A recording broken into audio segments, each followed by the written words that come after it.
We are now live. Thank you. I will stroll the music in. Thank you. Welcome, welcome. My name is Melanie Campbell. I'm President and CEO of the National Coalition on Black Civic Participation and convener of the Black Women's Roundtable. So today we are so excited to be virtually launching our Unity 22 Black Voting and Power Building campaign, Unity 22, and our national organizing virtual meeting with over 50 national and state-based organizations and their leaders coming together for a purpose to continue organizing and fighting back against the attacks on all of our rights and freedoms, to continue to focus on economic justice and save our democracy from peril. And a part of that is merging our organizing with the fact that we're in the midst of the 22 midterm election. It is the most serious election of our lifetime. And we know that a core component of us being able to fight back and win on our issues and our concerns and our rights and our freedoms is the power of our vote. We know that we are up against a tsunami of voter suppression laws that have been enacted since 2021, but we're going to win. We're going to make sure that the Black vote is strong as it's ever been. We're going to make sure that we hold elected officials accountable. We have a lot riding on the future for our communities as well as this nation. And so in order to get started, we have with us our chairman of the board, Mr. Thomas W. George Jr., who will bring us welcome as well and his opening remarks. Thomas W. George, and I know, Tommy, you have a conflict, and so we're going to have you, and then we're going to bring on the inspiration following. That will be our inspiration. We have come this far by faith, from Bishop Leah Daughtry, National President Prelate of the House of the Lord Churches, and Reverend Tony Lee, Pastor, Community of Hope, AME, Temple Hills, Maryland. Tommy, Bishop, and then Reverend Lee. Thank you, Melanie. And let me take this time to welcome each of you to our virtual conference for our Unity 22 national campaign. We have over 50 organizations that are joining us today in this partnership, and that's what we are, the National Coalition on Black Civic Participation. It's about all of us coming together to ensure that we utilize this right that so many people sacrificed and gave their lives for. The late John Lewis, when he was the president of the Voter Education Project, used to have these signs that said that hands that once picked cotton can now pick presidents and U.S. senators and congressmen and governors and city council people and mayors. And that's true. If you look at what happened in the last national election, it was our participation that helped to select a president, several senators. And this year, this election, and we hear it over and over, but I have to keep saying that now this is one of the most important elections that faces our nation and our community.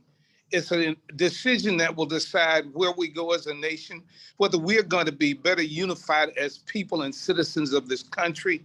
The balance of power in the U.S. Senate rides on this, on who's elected. There are several African Americans running for public office around this nation. And while we are nonpartisan, we are focused on making sure that we utilize that powerful thing called a vote. Maynard Jackson and his grandfather used to say that, one, we will get ahead as a nation in this nation by the ballot, the buck, and the book. And so we've dealt with education, must continue. We look at economic empowerment, but for right now, we're focused on elections. There's so many that try to ensure that we would not vote, that we would not be able to exercise that power. And so now, even though they put stumbling blocks in front of us and try to put barriers, we're going to overcome all of that to make sure that we're out, that we vote like we never voted for before. So I want to thank and welcome all of those who are here as part of the coalition. Know that we have a great job before us, and we cannot sleep on this election that's coming up. So Melanie, I commend you and our staff and our board for all that they done and continue to do. You're a phenomenal leader, Melanie. I'm really proud of you.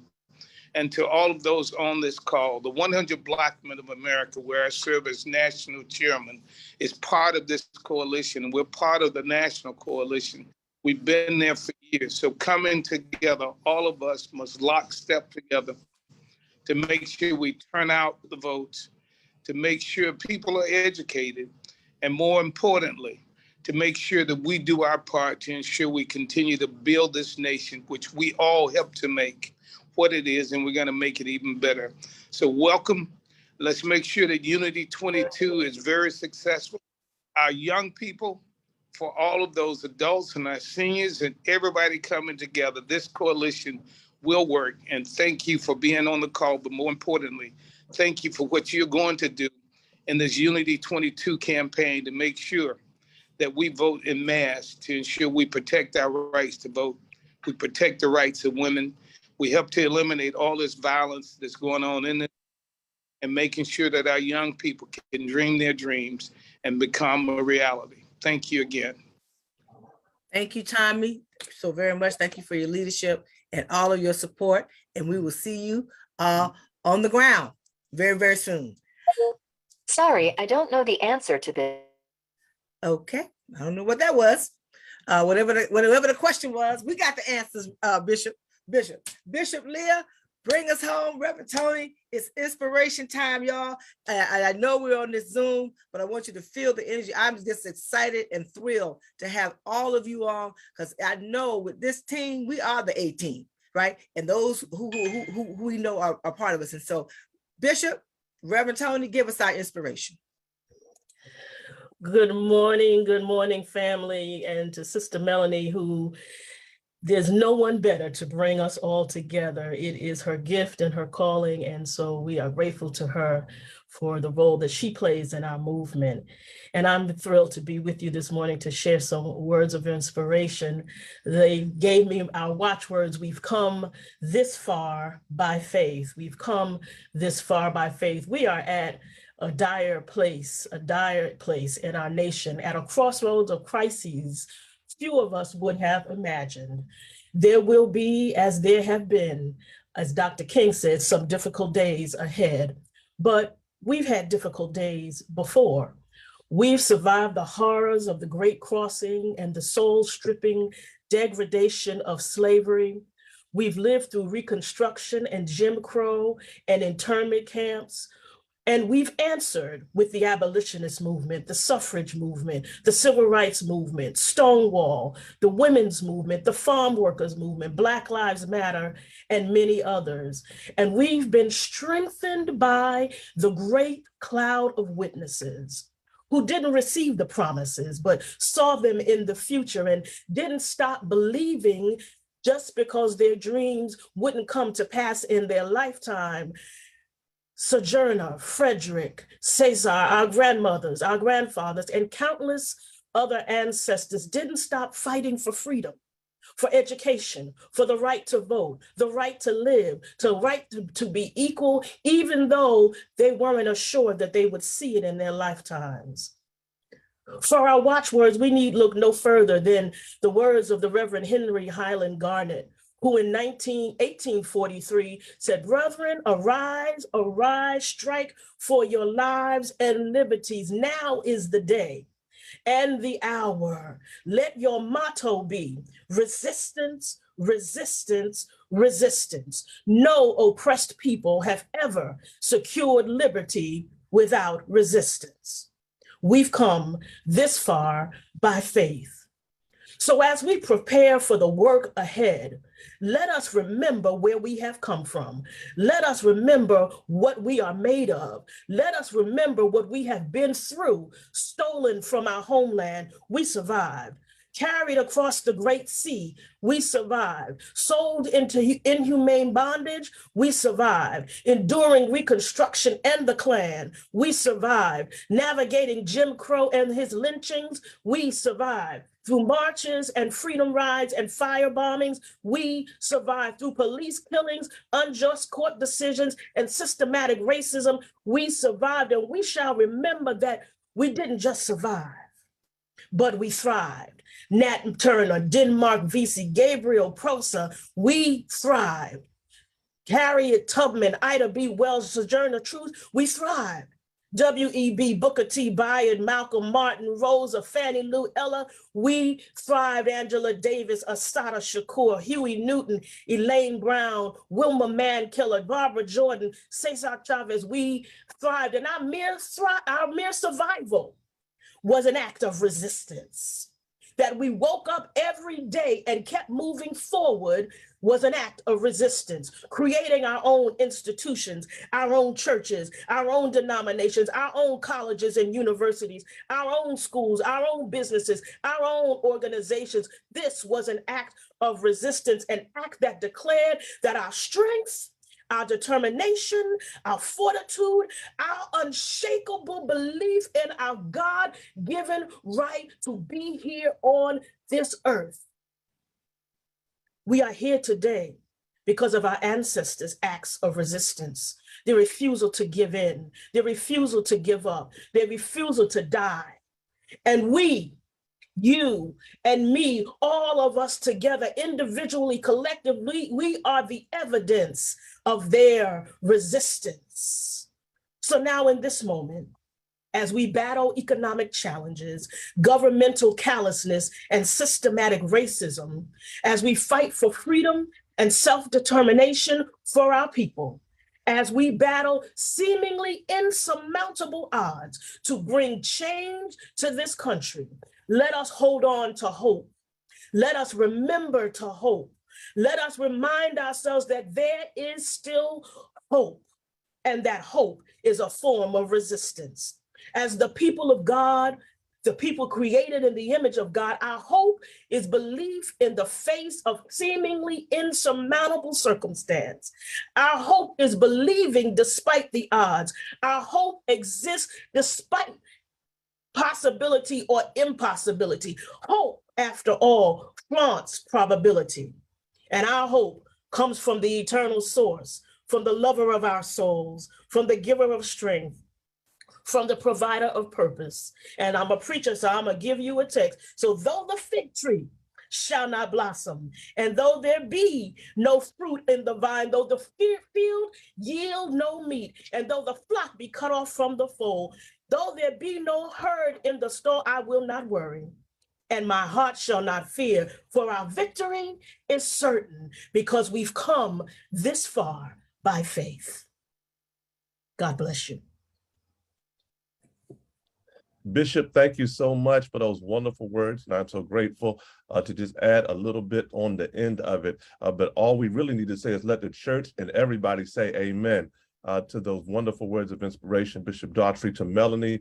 And thank you so much for all the incredible work you do, Sister Melanie, bringing us all together. Now, one of the things that I want us to really reflect on in this moment, as we talk about we've come this far by faith, is the we. As we're coming into this unity campaign, I need us to focus on the we've come this far, the we in it.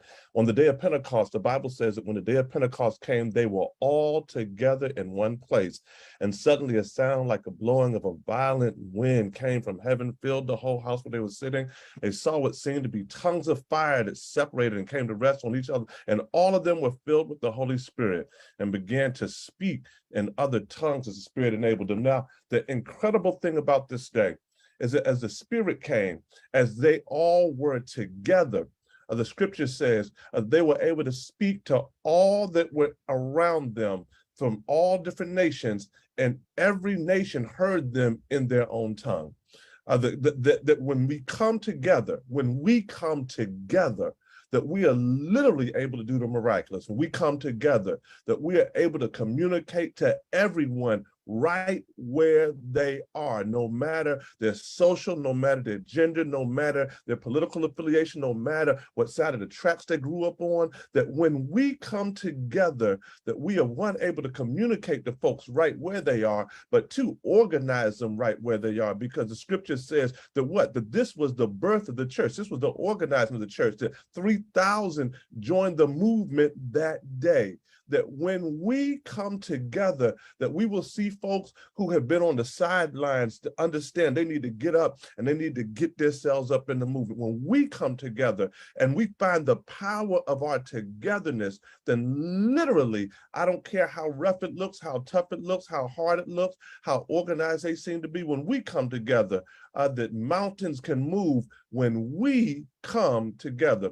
And so my brothers and my sisters, I want to encourage you today that I know you may be a little weary, I know you may be a little tired, but don't you grow weary in well-doing, for we shall reap a harvest if we faint not. That don't you get tired of the battle, that we've come this far by faith. And as my old grandmom used to say, and I don't believe that God brought us this far to leave us. So let us walk together, children, and don't you get weary, because there's a great camp meeting on the other side. We, in this unity campaign, have come together by faith. Thank you, thank you, thank you so much, Reverend Lee, Bishop Daughtry. You brought us in the right space at the right time in this moment that we're in. So thank you also very, very much for bringing our inspiration. Bishop Lee, we're going to call on you again a little later, and Reverend Tony again, to talk about what's going on. We get into the tactical side of what we're trying to do, not telling all of our secrets, but just putting it out. We don't care who read it or hear about it. That's what we're going to talk about today.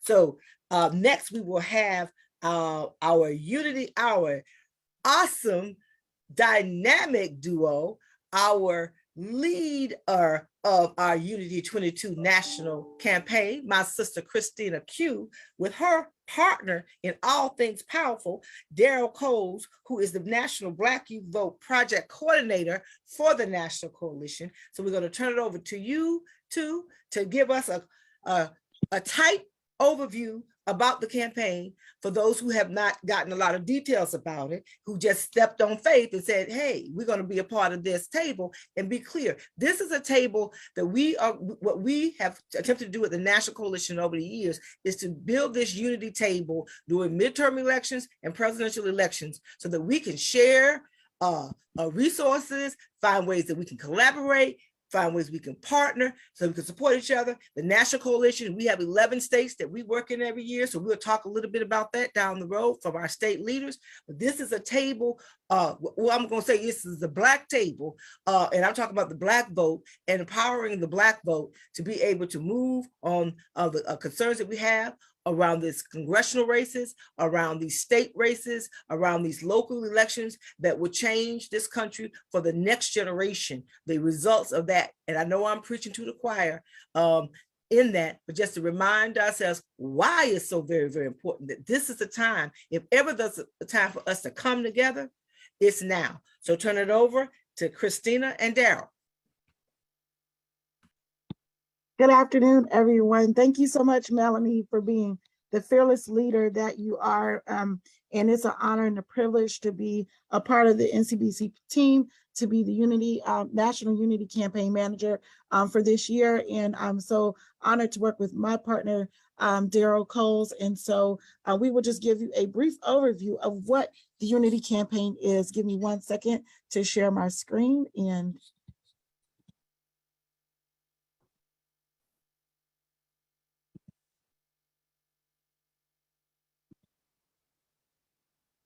there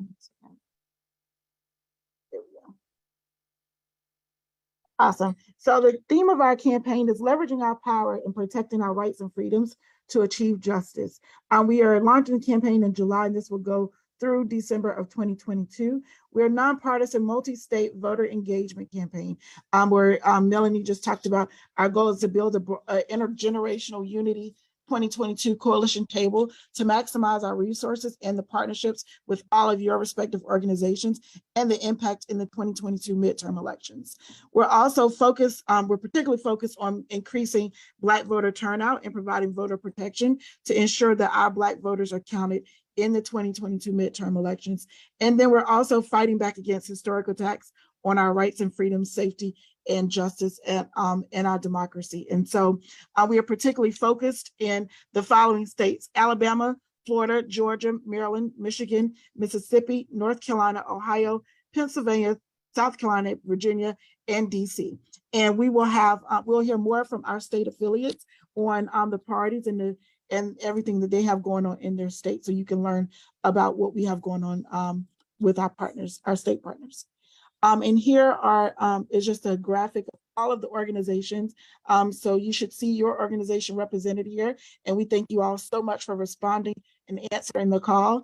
And so we are excited to partner with you this year in the 2022 midterm elections. And so what is at stake right now is we have 34 US Senate races, 35 House of Representative races, 36 gubernatorial races, and 88 of the 99 state legislature chambers that are all up for re-election this year. And we're, like I said, protecting our voting rights is a key component of our campaign. And we know that while we're focused on protecting our voting rights, we know all the other rights that we're fighting to protect is all connected, which is be it reproductive justice, economic security, racial justice, all these rights are connected to our voting rights. And so we want to make sure that we're making that connection and making it clear for Black voters to be mobilized and increasing their enthusiasm and making sure that they know that voting is their power and how they fight back against these attacks on their rights. And so today we're launching our campaign, and we're launching it in 2 phases. Through July and August be our summer of organizing and activism. And then the phase 2 will be our Vote Your Power GOTV/voter protection campaign. And that will go through December. And so today we have our launch, our virtual launch that we're all on right now. Tomorrow we'll be launching our Are You Vote Ready campaign materials on social media. You've already been provided the graphics in your social media toolkit.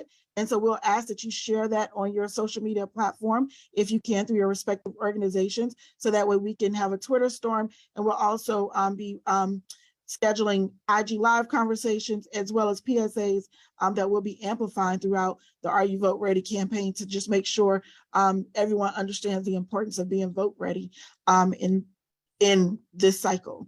And that's checking their voter registration, making sure their status is up to date. And like I said, there's a lot more detail on the Are You Vote Ready campaign, and we'll touch on it in a second, but I just want to go over the week of activities for this week for the launch. And then on Wednesday, we have our Black Women's Roundtable Organizing and Activism Action, where we're doing a speak out in front of the U.S. Supreme Court. You've already received the invitation for that. And if you would like to speak and be a speaker and join us on Wednesday, we would love to have you. So please just make sure that you're RSVP'd and you're confirmed. And we will be there on Wednesday at 2 o'clock for our direct action. And here's the flyer that you should see in your email referencing that. And if you want to share that on your social media platform, you can. On Thursday, we will be in Ohio. We'll be launching our Ohio Unity, the Ohio Unity State Campaign, and we'll be with our Ohio team there with the Unity Coalition statewide and organizing meeting. And we will be having a phone bank. Ohio has a special election coming up on Tuesday, August 2nd. And so we want to make sure that we are providing support and amplifying the message there that they have a special election, because it's only for the state elections. And so we want to make sure that voters know that they have an election going on, and we get them out to the polls on August 2nd. We also have a primary coming up in Michigan on August 2nd. So we're planning to be in Michigan on Friday and Saturday with our Michigan Coalition on Black Civic Participation, launching our Michigan Unity campaign and doing GOTV and community empowerment work in the Metro Detroit area. And we'll also be partnering with our affiliates in Kalamazoo as well. And then on Monday, we have our Black Youth Vote organizing efforts, and our empowerment activities. We'll be launching, and I'll let Daryl speak to that in just a second, but we'll be launching our Black Youth Vote activities, and I'll let him speak more to that. Hello, everybody. Oh, go ahead, Daryl. I'm sorry. You want to keep on? I'm sorry, but my name is Daryl Coles, project assistant for NCBCP, and as the screen show, Monday 1st is the launch of our Black Youth Vote organizing and empower activities. The activities include our Black Youth Vote community and collegiate Own Your Voting Power National Challenge. And the challenge is when we partner with mostly HBCUs, but we also partner with colleges and other universities, and also community-based organizations. And the goals of the challenge is to help protect voters from voter suppression tactics, educate, motivate, and mobilize peers to vote at HBCUs, colleges / universities, and just in the broad community, period. And also to create enthusiasm for the upcoming 2022 elections, state level and local level. And also, we also will be launching our BYV Foot Soldiers for Freedom poll workers and poll monitor summer recruitment drive, where we'll be partnering with our partners, national partners and state partners, where we begin to gather poll workers and poll monitors just to try to help protect the vote. And last but not least, we'll be hosting a virtual town hall named Brothers Can We Talk? What Brothers Want for Their Vote. And it will be a virtual town hall, and we will have some social media presence, and we just have a dialogue about how we can mobilize Black men and young Black men just to get more voter turnout and be more influenced and just more involved in the political atmosphere. And so we're looking forward to a successful week, and we'll be pushing out all this information, invite letters, and we'll be getting all this to you so you can blast out and push out to your networks, and we'll be looking forward to a successful week. And that's all for Black Youth Vote for right now. Thank you so much, Daryl. And then I'll jump back to, and the rest of our summer of organizing activism for July through August would be the Black Women Leaders and Allies Call to Action. Just like we're doing on Wednesday, we'll be doing more of that through the summer. And I mentioned already the Are You Vote Ready public awareness social media campaign. So this is in partnership with vote.org, and is making sure that voters can register, verify, and vote through this tool. And this is a tool that's available in all 50 states. And you can also share this on your website. And so, like I said, the social media graphics for Are You Vote Ready are in your toolkit, and the links to those options to register, verify, and vote are provided in your toolkit for you as well. And Daryl, well, I think you mentioned it, Daryl, but I think I did maybe. But the New Era Foot Soldiers for Freedom, where we're registering at least, our goal is to register at least 10,000 poll workers and poll monitors for the 2022 midterm election. And so we're hoping to do that with your help and your support. And we have that information provided for you in the toolkit as well. And Vote Your Power GOTV Voter Protection Campaign, what that is comprised of for September through November is our state trainings, where we'll do civic leadership and organizing state trainings with our Black Youth Vote teams. And then we'll have our Unity 2022 National Voter Registration Day, and we'll host a voter registration, Voting Is Your Power registration drive. And then we'll also have our Black Women's Roundtable, Power of the Sister Vote, and Black Youth Vote, Vote for Justice, Voter Education, and GOTV organizing initiatives. And we also will be doing our Unity 2022 Know Your Rights and Voter Protection campaign for early voting and election day. And then we'll have command centers at Howard University and Clark Atlanta University, and we'll do a post-election media briefing. And then we'll also be working on our 2023 and 2024 strategic plan. So we'll be ready to go for the next election cycle. And a few key indicators of success is increasing our Black civic engagement and increasing Black voter turnout to at least the 2018 turnout levels. And that's Black women 54% or higher, Black men 46% or higher, Black youth 38% or higher in the 11 states. And we're hoping to reach 1 million Black voters in our tier 1 states and knock on at least 100,000 doors and have about 10,000 conversations and 100,000 voter contacts for each state through our phone banking, text messaging, direct mail, and community events. And then we're hoping to have 300,000 Black voter contacts in our tier 2 states. And we're trying to train 500 Black Youth Vote coordinators across the state with the help of our state affiliates. And we're also hoping to host organized GeoTV activities throughout the cycle, and then conduct research projects. We've already partnered with some of you, and we've already done the Essence poll, our Power of the Sister Vote poll in partnership with Essence. And I'm trying to just speed through because I know I may be at time soon. But we'll recruit and train at least 100. Go ahead. Yeah. We gotta. Okay, So I will just we wrap can up. share that. Yes. Yeah. Yes, and I'll Thank just wrap up with, you want me to wrap up with the key next steps, Mel? Yes. Yeah. And then we'll Okay. share the more detail because we are running a little behind. Okay, perfect. Thank you. So just key next steps on how you can partner with the campaign. I just wanted to make sure I gave you all a really clear next 8 steps. Participate in our virtual launch like you're doing today, promoting Are You Vote Ready materials on social media, participate on Wednesday in our Black Women Leaders and Allies rally at 2 o'clock. And you can we're going to do a virtual phone bank for Ohio on the 28th. You can participate virtually in a text bank or phone bank for Michigan on the 29th or 30th, and promote BYV, Black Youth Vote, poll workers, social media graphics, which is providing your toolkit, and then join us for our Brothers Can We Talk conversation. And our next meeting will be mid-August. And that's it. Thank you so much, Q. As you can see, this is a robust, very ambitious campaign, but we're in an ambitious moment. So we're gonna.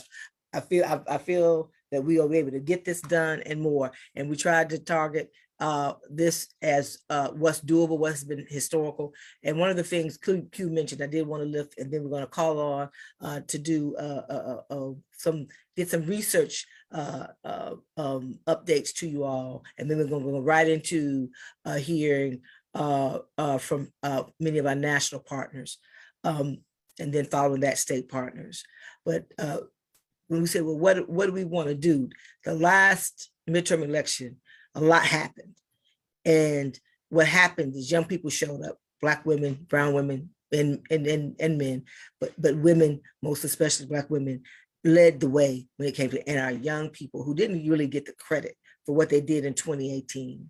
And so midterms are very hard, and we know there's a lot of disappointment out there, but we've got to connect the dots on who's on the ballot and who's not in 2022. And so that's why we decided to really hone in on this campaign to say, if we can get to the numbers we got in 2018, at least, then we think we can have moved the ball. We want to do more, but if we can get there, we know. And if we get to 2014 numbers for those who follow elections, that's not a good thing. That's not a good day for what we're trying to get done in this movement. So that's our target. So now we will hear. So thank you, Christina, and thank you, Daryl. Thank you for your leadership. And I know with you all at the helm, we're gonna be all right. Again, can I get an amen through the waves? Next, we will hear, we have some messaging updates from our sister, Dr. Delisa Saunders, who serves as our senior policy advisor for the National Coalition and Black Women's Roundtable, and our messaging guru and our Gwen McKinney, campaign director of Unerased Black Women Speak. There's some recent research in the last few months that have come out. One, Delisa will talk about our Black Women's Roundtable Essence Poll, and Gwen will talk about this robust research that was done recently. And the Black Women's Roundtable Essence research was done, commissioned by Brilliant Corners, and the one that Gwen led and we'll talk about was done by Hit Strategists. So these were definitely two of our premier Black polling agencies. And so turn it over to you, ladies. Certainly, the Essence poll that was conducted showed that we have a lot of anxiety. Black women have a lot of anxiety, regardless of our age group, the generation that we were grown in our current situation.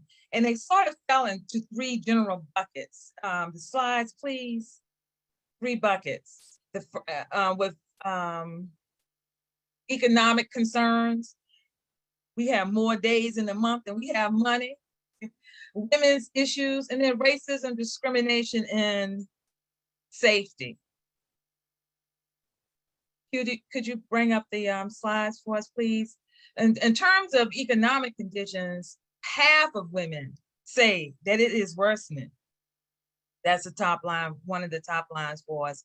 And again, regardless of the age group or the generation, it was very high for all groups. The next thing that's very interesting is that the majority disapprove of the job Congress is doing. So that's going to be very important as we move into voter contact and things like that. Next slide. 1 second. Oh, Okay. you got, sorry. No, sorry, go ahead. Next slide. Next slide. Next one. Okay. And then, okay, and then to the next slide. And this final slide shows the top line areas and categories of issues that it's not even a plate anymore, it's a platter. And as we can see, from affordable housing, Social Security, Medicare, top issues, living while Black, and everything from criminal justice, police reform, racial profiling, holding bad cops accountable, freedom to make our own reproductive health decisions, violence against women, y'all, discrimination and systemic racism, lowering taxes for working families, protecting our voting rights. Everybody's passionate about that. And rising costs of living. These are our top line platter of anxiety that we uncovered in March. And now I'm going to turn it over to Gwen, who has conducted more recent research and is more focused on it, the types of messages and ways to be impactful. Gwen? Thank you so much. I want to thank our sister leader, Mel, who just, I mean, she astounds me. I get tired. I mean, this presentation just made me energized and also tired simultaneously because we got a lot of work to do. And I just want to start out by saying, for those of you who don't know, I have been partnering with Mel and the coalition for more than 30 years, but now in this new capacity, Unerased Black Women Speak is a nonprofit initiative dedicated to narrative development and content creation for, from, and about Black women. Okay, I just want to go to this first slide. We did some research. I want to underscore the fact that there's no cracks of light between our research, which was conducted between April and June, and the work that the Black Women's Roundtable and the Coalition did in February/March. What we came away with, we did do several layers and tiers of qualitative and quantitative research. And we looked at the significance of this is that our opinion research was fully conceived, managed, and conducted by Black women. The team was Black women, the researchers were Black women, and our preoccupation was with where are our sisters across every spectrum of generations and age. So we, between, as I said, between April and June, we did some cross-generational focus groups. We did a national poll of about 802 voters with over sampling of 100 voters in Florida, Georgia, Michigan, Pennsylvania. And we also did 4 in-depth interviews with civic leaders. And thank you very much, BWR. Thank you very much, Helen, Salandra, and the sisters in Michigan and Pennsylvania who joined us to give us some ideas and feedback after we did the first round of research. The findings aren't surprising, but they are instructive, and they give us a compass for Unity 22 and where we need to go. Next slide. Well, my background early on was in journalism, and I was always warned, don't bury the lead. What do we have to do? I'm going to just tell you right now, we have got to fill the information void with messaging that meets our constituents, that meets the Black community where they live, with tested themes, authentic voices, relevant issues, and trusted leaders. Next slide. Back to the research. We found that for the most part, most Black women are motivated to vote for politicians who advocate for them. Like the Essence survey, We found that there were some important issues that mattered to Black women, like the historical sacrifice that has been made. Do these politicians represent me? Those are two of the biggies. But the biggest detractor, the biggest barrier and obstacle facing not just Black women, but our community is not knowing enough. Not only not knowing enough about the candidates, but we're talking basics. When is the election? Where is it? Who's on the ballot? Why am I voting? Next slide. I want to just say that there are segments of voters, and thank you very much, Coalition and Unity 22, for having the understanding and clarity. This must be an intergenerational campaign, because what we found in our research, but what we know, while we say Black women are the backbone of the democracy, Black women vote, the truth of the matter is, and we're going to be real, some Black women vote. The super voters are boomers, they're 58, and the so-called silent generation. I met a woman at the Maryland primary last week, 93 years old, who said she has never missed an election in her life. Those are the super voters. Younger voters, not so much.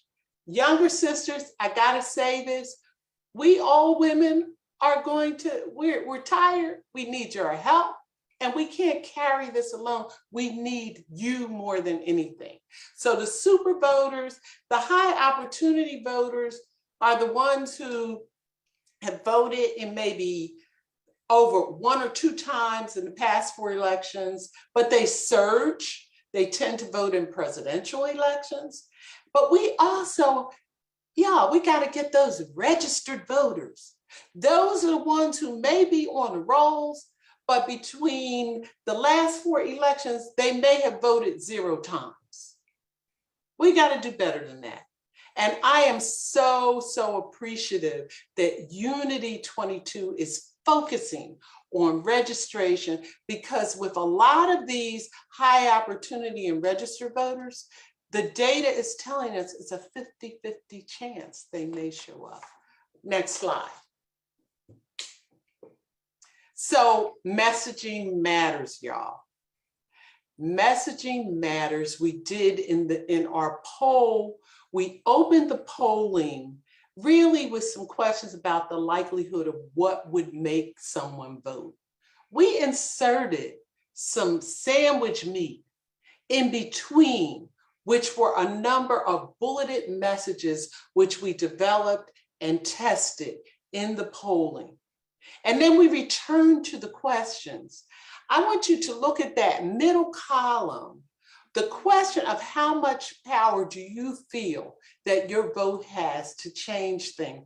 Amazingly, after we probed around that message point that we have power in our vote, it changed, it shifted and moved the respondents by 34%, which is significant. And that tells you messaging matters. Next slide. We gotta feel powerful. We gotta feel powerful to act powerful. So what are we doing? We're joining Unity 22 as a message partner. And I have already told Mel, whatever you need me to do, tell me and I'll do it. We are moving messages in a coaching campaign.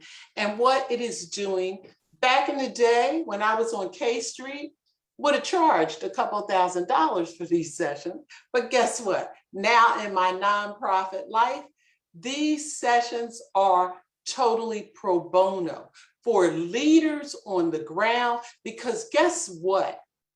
Every jurisdiction, every county, every state for Black people is a battleground. The battleground is ours, right? And this is, hey Gwen, I know we gotta, I'm gonna just tell you. Okay. Now, Okay. Go to unerasebws.com to register. Last slide, and then I'm through. Okay. I need to give us some light. You see this? This is the light. You see the dog, the bird, the cat, the fish. Guess what? What we do is collaborate, but we also juggle, mobilize, lead, plan, and build. And I want to leave you with that. Thank you very much. Thank you, Gwen. And put in the chat how folks can reach you that may want to get that pro bono messaging support. I will right now. Thank you. So now, drum roll, please. Thank you to everyone again. I know a lot of folks have joined who went on at the beginning, so I'll say it again. Thank you so very much for coming together for this Unity 22 national campaign launch, and for this joining us as partners, our national organization leaders, as well as our state. So now our next segment is themed, when our rights and freedoms are under attack, what do? Stand up, fight back. But added this thing, and that's fight back together, so we can be that much more effective and that much more powerful. So this next segment for the next 20 to 30 minutes is a focus around what's at stake in 22 and what we must do to leverage the power of our vote to win. And so we're going to do rapid fire, folks. Repeat after me, rapid fire. So asking folks to take 1 to 2 minutes to just give us your take, let us know, and we have it under the categories. You've heard the research. We know what the issues are. How are we going to connect those issues to get our people to see that they have the power in their hands right now? Don't be distracted, and tie those together with why it's important to vote.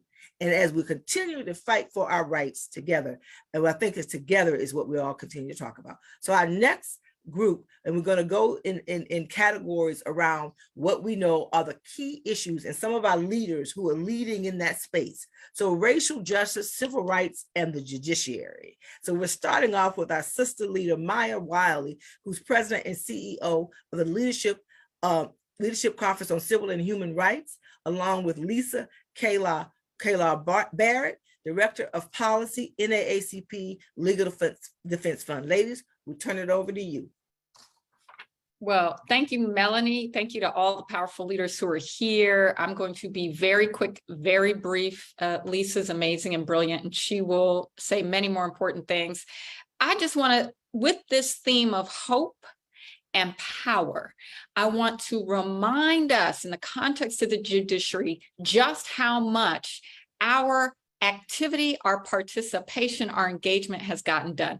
You know about Ketanji Brown Jackson. We got there together in coalition, being powerful, fighting hard. We know, as qualified as she was to be a justice of the Supreme Court, they still attacked her qualifications, but we won. But it's so much more than that. So there have been 74 judges appointed by President Biden in his term. 23 of them confirmed have been Black, 23. And of those, there's 16 more are pending right now. Black women in the circuit court, one of really important, 7 Black women are now circuit court judges who were not before this administration. And in our history, we've only had 8. So that's a big impact. I say that because when we remind folks of how much their participation has mattered, it definitely helps them feel more powerful and participate. But here's the thing, and you already know this from Dobbs. You already know this because affirmative action is in the Supreme Court. You already know this because voting rights is once again in the Supreme Court out of Alabama, North Carolina. It matters who we're putting on the federal bench, district court and circuit court, not only Supreme Court, because of the 7,000 cases that go to the Supreme Court, they only hear about 100 to 150. That means we still have a lot of power when we get people on the bench who look like us, who know our experiences, and who relate to what we need, and are civil rights judges. There are 102 vacancies still that we predict need to be filled.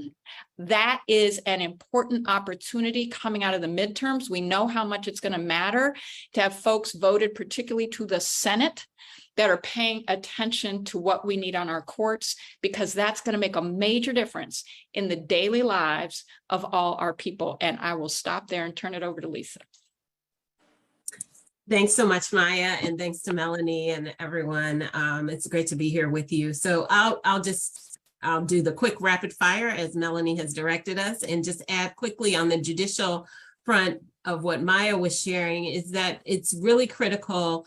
And we have all been pushing LDF with the Leadership Conference and other partners, not just to have a diversity of the ethnicity of the judicial candidates, but also that they have a diversity of background and experience, right? Historically, we've seen federal judges who come from a U.S. attorney's office or the prosecutorial background. And it's been really important that we pushed with this administration, and we're continuing to push, and we need to elect senators that are in agreement with us, as Maya had said, that they come from a background of public defenders and civil rights backgrounds. We've got candidates that are currently in the pipeline: Nancy Abudu, Natasha Murrell from LDF, Nusrat Chowdhury from ACLU, that have a voting rights background. And we all know what is happening with voting rights in this country. And to have judges on the federal courts that understand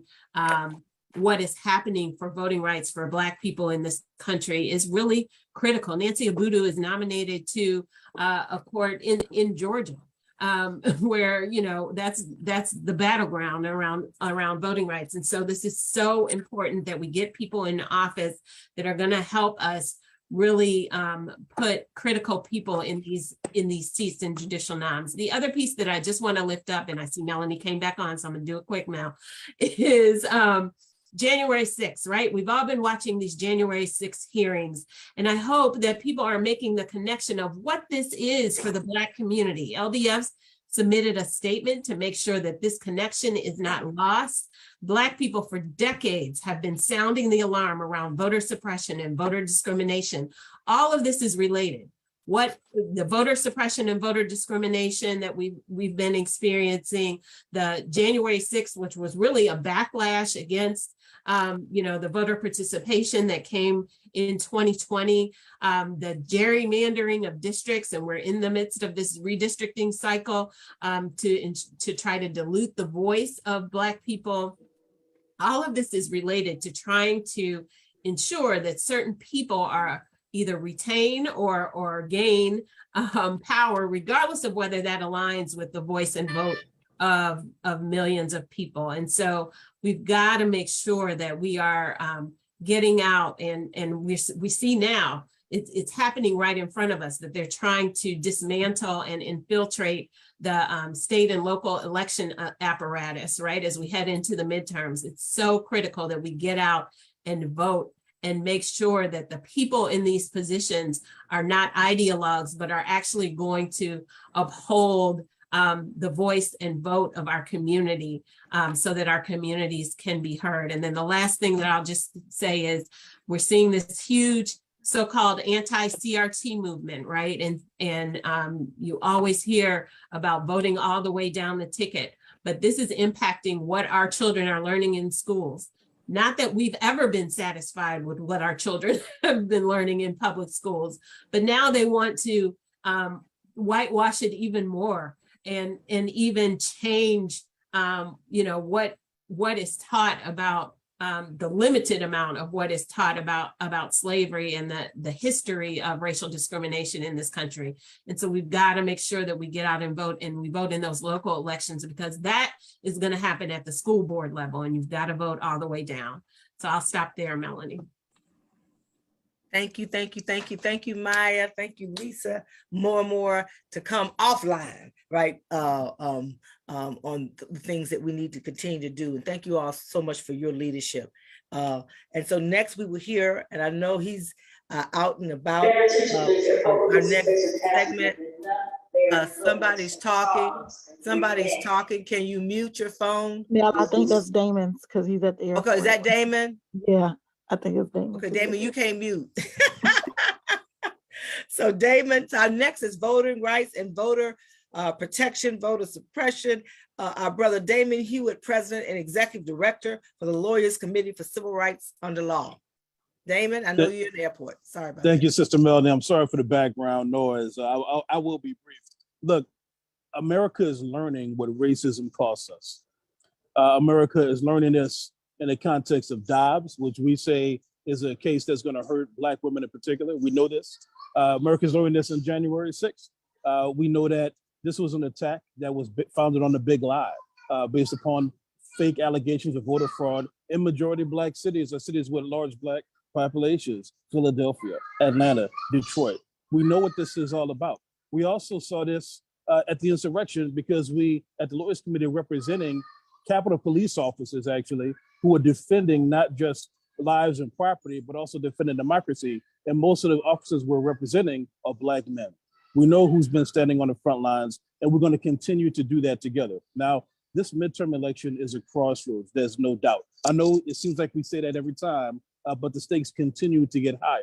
We know that there are active omnibus voter suppression laws in states like Texas and Florida and Georgia, and we're litigating these at the Lawyers Committee and other organizations as well. Unfortunately, these rules, these repressive rules are going to remain in place for this midterm election. We also have seen recent things like Wisconsin, essentially eliminating drop boxes for all intents and purposes. So every measure that we try to take, they try to cut us off at the pass. It's not a game to us, but it's almost like a game to them because they try to do it's like chess moves everywhere we go. But what we know we can do, and we can do together, is innovate. The first thing we have to do is make sure that each one reaches one. Everybody you know, everyone in your network has to make a plan. The second thing is everyone has to have backup. You don't go into these battles without backup. Backup is all of us in our organizations. Backup is also in the form of the Election Protection Coalition, of which many of you all are members. Make sure everybody in your network knows the hotline, 866-OUR-VOTE, 866-OUR-VOTE, and also the website, 866-OURVOTE.org. So regardless of what the rules of the road are, we know that we're going to innovate, we're going to fight together, we're going to fight in court, but we're also going to fight in communities where oppression happens most frequently, where oppression happens in terms of its epicenter, because that is the place of the greatest opportunity. When they try to silence us, that's when we're going to stand up, fight back, and do it together. So we're in solidarity with the National Coalition, with all the organizations here. We're fighting on every front, and we're going to do this in unity. Thank you so much.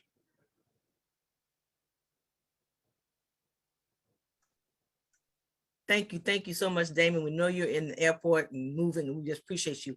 I'm going to deviate for a moment. Dr. Barbara Williams-Skinner is on, and I know she's dealing with something that she has to jump on and jump off, but the faith community is doing a lot around voter protection. So I wanted to see if we could cue Dr. Barbara Skinner up, Williams-Skinner up. Is she on?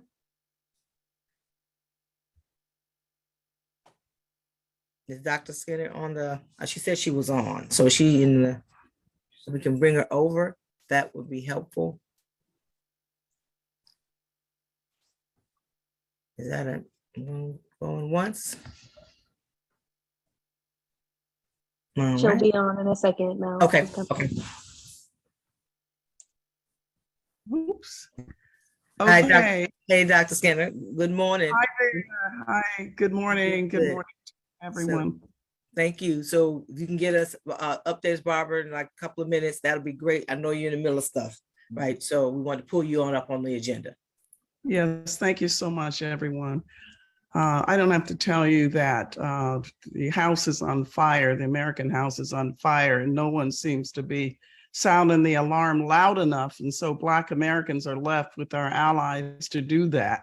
In the Christian community and the faith community with Jewish and Muslim allies, we have launched in 12, now 10 states, in Alabama, Arizona, Florida, Georgia, Michigan, North Carolina, Ohio, Pennsylvania, Texas, and Wisconsin, a voter justice campaign that focuses on getting younger voters out, especially because that's where our community is weakest. We have hosted 9 voter education webinars on Know Your Rights training and what's at stake. We've just completed 6 we are watching meetings with secretaries of state of those six of our 10 states. And where we are now is we are launching what we call a lawyers and collars poll chaplain program, 2,000 poll chaplain in those areas, but we've got to add de-escalation training as well as preparation for partisan poll challengers, interrogators that are being recruited heavily right now. We have called the Justice Department, talked to Kristen Clark. We've had the Lawyers Committee and is on it, but the Legal Defense Fund has just hosted a webinar for clergy across the country. What I believe is the most important now is there's got to be a massive letter outreach to the president. He wouldn't be there but for Black people. Other people, you can say white women got him too, but without that community who he said he would have our backs since we had his, we've not heard even the vice president talk about voting rights for the last 4 months. Sure, the bill lost, but they still have a bully pulpit, which they have failed to use to even talk. So we're calling on him to do, and we're issuing a letter with 1,000 churches, and we'll add community organization, anyone who wants to sign it, to say that he needs to have a national presidential address to the nation on the danger to democracy right now. When you have over half of the country not believing in the Constitution, what form of government are we talking about? And many are getting elected to office. So every election we say, this is the most important election ever. This time we're really telling the truth. Because if we don't get 2022 right in a midterm, when the Black vote turnout is normally, Melanie can help with the numbers, but it's under 50%. 2020, the general election, it was 70-some%. Unless we get that level of turnout in the midterm, we're not going to be strong for 2024.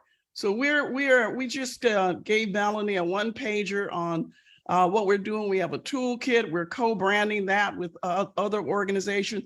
The main thing I want you to have is a 50-state voter registration deadlines map. We can lift that out, Melanie, send that back to you. Everybody should have that because we still have 9 million unregistered African American. This is not a faith community call. This is a Black community call, and I'm grateful for the opportunity always to work with the National Coalition. Thank you. Thank you, Dr. Barbara. Appreciate you sending big hugs and love to you as you deal with your family and lifting you up in your loss. Thank you so much. Next, we will hear from some leaders in the women's rights as well as the reproductive rights community. We had on, but she had a scheduled conflict, LaFonza Butler, president of Emily's List, but she left some information that Q will share, and then we'll hear from Dr. Thelma Daly, chair and president of the National Council of Negro Women, NCNW, and Zakiya Thomas, who is the president and CEO of ERA Coalition. And ask everyone to please stay within your 1 to 2 minutes, please. Who was first, Melanie? Q, are you there, babe? I'm here. I thought you said my name. Sorry. I think Tanya has the update from LaFonza. I didn't get it. Okay. Tanya, are you there? Tanya, are you ready? If not, we'll come back to that. Dr. Daly, and yes, then can you hear me, Melanie? Yes, ma'am. We can hear you. We can hear you. Yeah. First, I want to thank you for organizing all of this and for your leadership. Just want to say a couple things. First of all, I want us also to realize that there's a lot of fear out there. When I talk to anybody, women, anybody, right now, there's a lot of fear. And there are a lot of people who are not voting because of their attitudes. They think it's not going to count anyway. So as we come together to put all of us together, I think we're also going to have to move beyond our webinars. And we're going to have to put on our shoes And we're going to have to go from one community to another community in whatever way we do it, through our churches, through our groups. But I think we're going to have to take off our hats and gloves, and we're really going to have to get down really from community to convince our people. Otherwise, we might lose the election. I just look at the state of Maryland when we think we just went through the primaries. And on the Republican side, who was the person who won but the man who was the Trumpite, which was amazing. But I just feel right now that we all must move to the local level, the national level where we are, but we've got to get to our communities. The other thing is, I love the idea of unity. And I think we should all think about it as unity. And it doesn't matter who gets the credit. I think we should all come together in terms of this. We know the concerns, but I want to say right now we got to beat the Bushes. And I don't know how we're going to beat the Bushes, Melanie, but we've got to get all of our people out there and beat the Bushes. We've got to come together and beat the Bushes. And that's what I want to leave you with. Beat the Bushes. That means we're getting to the local level. We are going to, in some way, allay the fears of people, and we are going to have to change the attitudes, but we're going to have to beat the Bushes. Yes, ma'am. The Bushes. Beat the Bushes. Beat the Bushes. And say, thank you so much, Dr. Daly, and you're right on point. And most definitely, in this week, we're going to be beating the Bushes in Michigan and Ohio. Next, Zakia Thomas, President and CEO, ERA Coalition. Thank you so much, Melanie. We're so excited to be a part of this campaign and to help raise awareness and push forward to have more equal rights across the nation. So at the Equal Rights Campaign, our first and foremost mission is to get the Equal Rights Amendment posted and published into the Constitution so we can all enjoy equality as a lived reality. So we're excited to be a part of this because we have our Elect Equality campaign, which is where we highlight champions for equality across the federal level and in certain states that are looking to ratify the Equal Rights Amendment. But the point for all of this is we need a stronger level of protection in the Constitution. Right now, as a Black woman, I know that my rights are tenuous. They're up for anyone to grab if I don't hold tight and fight for them. So that's one of the reasons we want to be part of this coalition, and we're looking forward to helping to uplift equality, uplift our partners, and make sure that people get out to vote, because as it's been said, we have to vote. They're taking our rights left and right. And so we need to stand up and we need to stand tall, and we know what we can do when we work together. So we're excited to be part of this movement, part of the campaign, and look forward to working with everyone. Thank you. Thank you so much, Zakia. And thank you for taking on that leadership at the ERA Coalition. And thank you, Jennifer Tucker. Your right hand, my sister, I see her on as well. Thank you so very much. Next, we will hear from our sister leader, Victoria Kirby York, Deputy Executive Director of the National Black Justice Coalition, to really connect the dots about what's from the LGBTQ plus rights community. Victoria. Thank you, sister. And thank you for your leadership. I'm so excited to be with all of you today and to talk about the importance of this upcoming midterm election. In 2018, our community and so many others were able to stand firm and take back state houses folks didn't think we would, and win state houses folks didn't think we would, and were able to stop the most extreme elements of the conservative ideology from being able to hold a national convention for the first time since the founding of our nation that would have been able to rewrite the U.S. Constitution and their ideology. And then in 2020, against all odds, we did it again and we're able to get even more, some additional wins. And we've got to buck down and make sure that we have folks who see what's at stake. The thing that we were able to prove, especially in 2020, is that our loyalty and our labor is not for free. Our loyalty and our labor is not for free as a Black community. We must be listened to, and we must have the opportunity to show leadership in ways that matter. We've seen that happen in this administration, and more can be done if we can win really win the US Senate and not have a 50-50 split, but have numbers that can help us push these things through. The issue number one for the Black LGBTQ community is the Equality Act. When it was talked earlier in Bishop Daughtry's prayer about living while Black, that's what the Equality Act would help be able to add much needed protections in transportation, like taxis and Ubers, retail, such as when we're followed in stores, publicly funded programs, and also the intersections of all that make us who we are. Many of us don't know, and some of us sometimes forget that Black women were not included in all parts. Women in general were not included in all parts of the Civil Rights Act of 1964. The Equality Act gets us that fixed and also allows us to get LGBTQ+ and same gender loving folks included as well. I know my time is running short, so I just want to say as a reminder that we are all in this together. We saw what the Supreme Court is willing to do in gutting the 14th Amendment, one of our amendments that was created because our community needed citizenship after the end of slavery. Equal protection under the law is something that Dobbs and that abortion decision put at risk for so many communities. And with the right Senate and the right folks in power, we can make sure that rights for the most marginalized in this community, including the LGBTQ+ community, and especially those of us who are Black and live at that intersection, remains the gem of our Constitution.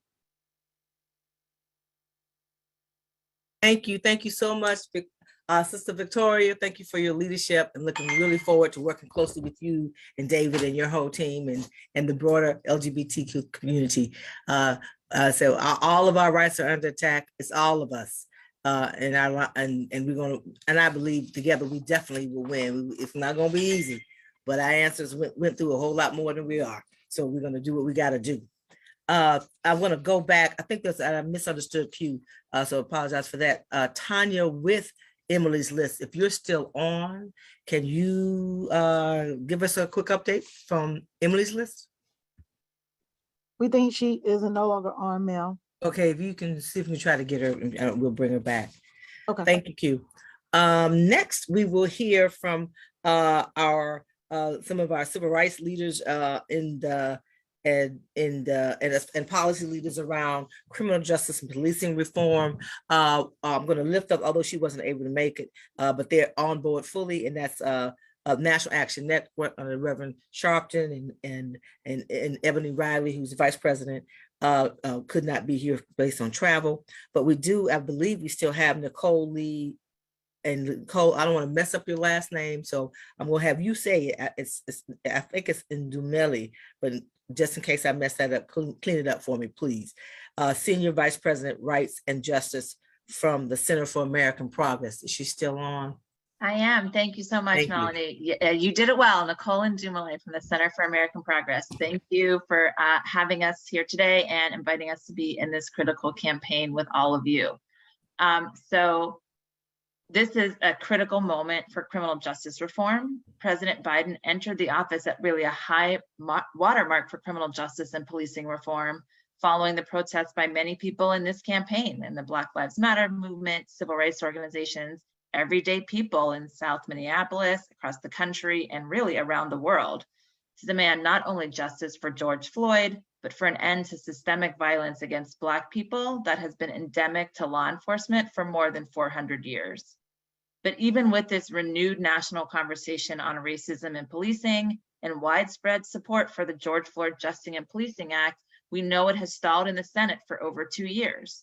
So we really learned that necessary and popular legislation to realize a fair criminal justice system is stymied without congressional majorities. We have to get out and vote, get beyond this razor-thin majority, and prevent a conservative control of Congress.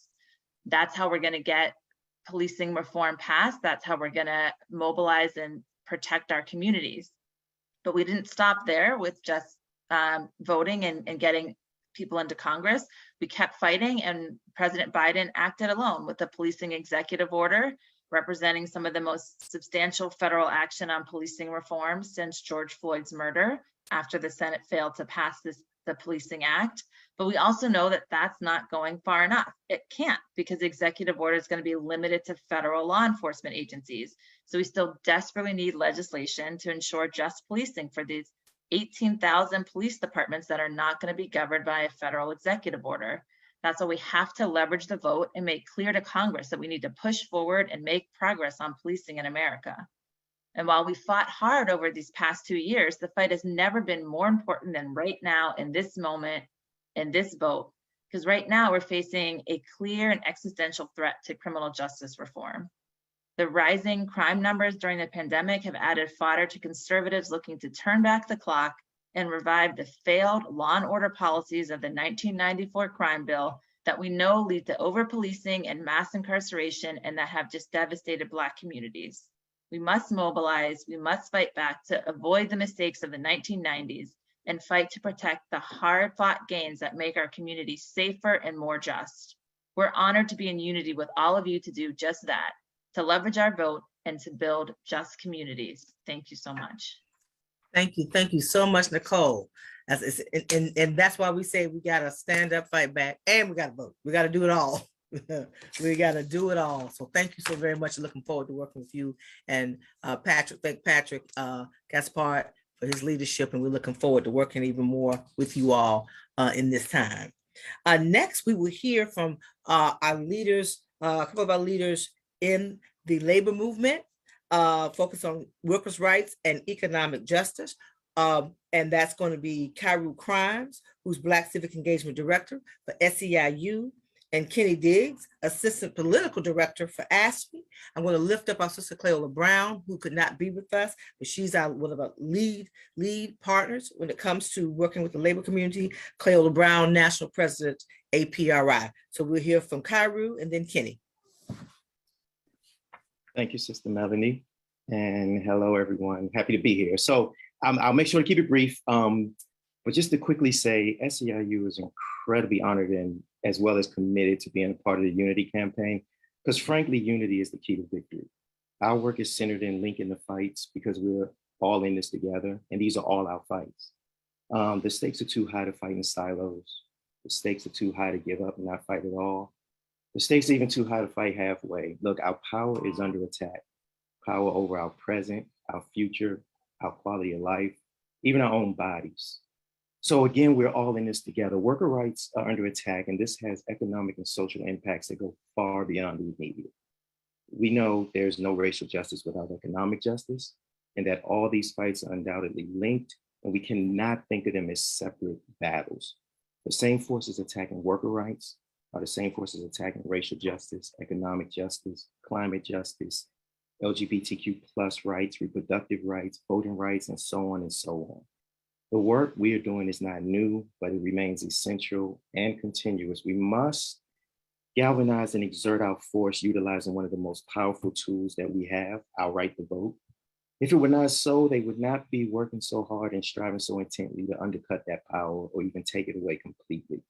But we also need to make sure that we are empowering and engaging in our communities the right ways to make sure they feel motivated and supported with the information, tools, and resources to effectively participate in the political process, with a particular emphasis on multicultural and multi-generational power building. Our youth engagement work is a huge part of that. But look, Black voters and voters of color are not a monolith. There are real life circumstances that make folks feel like they're beat down and forgotten.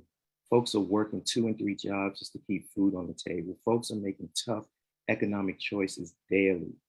Folks have cars they're not driving because they can't put gas in them. People are working not to thrive, but just to survive and make it to the next paycheck. We have to meet people where they are and stand strong with and in our communities. So again, the stakes are just too high to fight separately. We must do it together in a spirit of unity and justice. So thank you.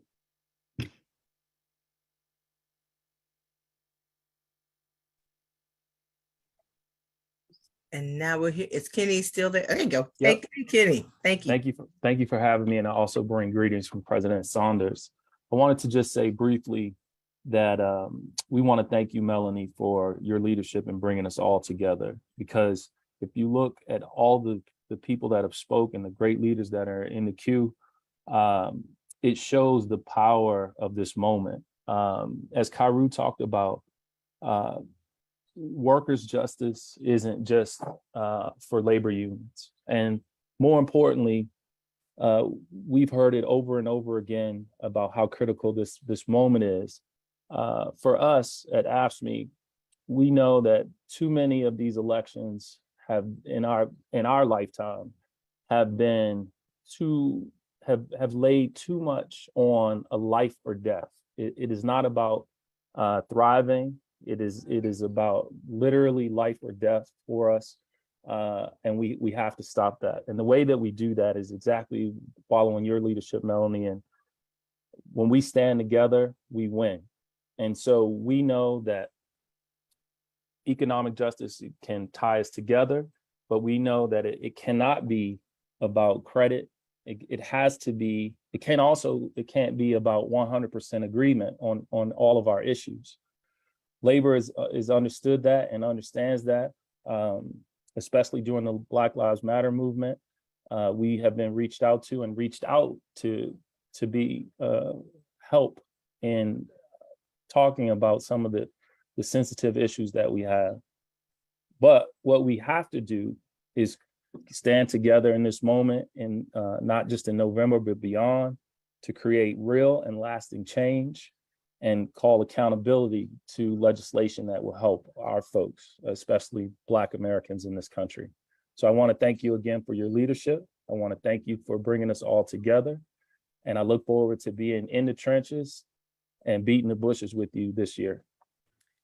Thank you, Kenny, and thank you. Please send our love and appreciation to Lee and the whole AFSCME family. We appreciate you all, and ready to go hard. Appreciate it. And I say have some fun while we fight too. Let's be real clear, right? We gotta have joy in this thing, because that it gets to be too heavy if we don't. And so if we could have, we'd have had a party tied to this, because we got to do that too, because our people got to know when it comes to this fight, we can have joy in the fight. So we definitely looking forward to connecting with you, and when we can all be off of this Zoom very, very soon. So thank you so much, Kenny. Next, we will hear from some of our leaders focus around education and student loan debt.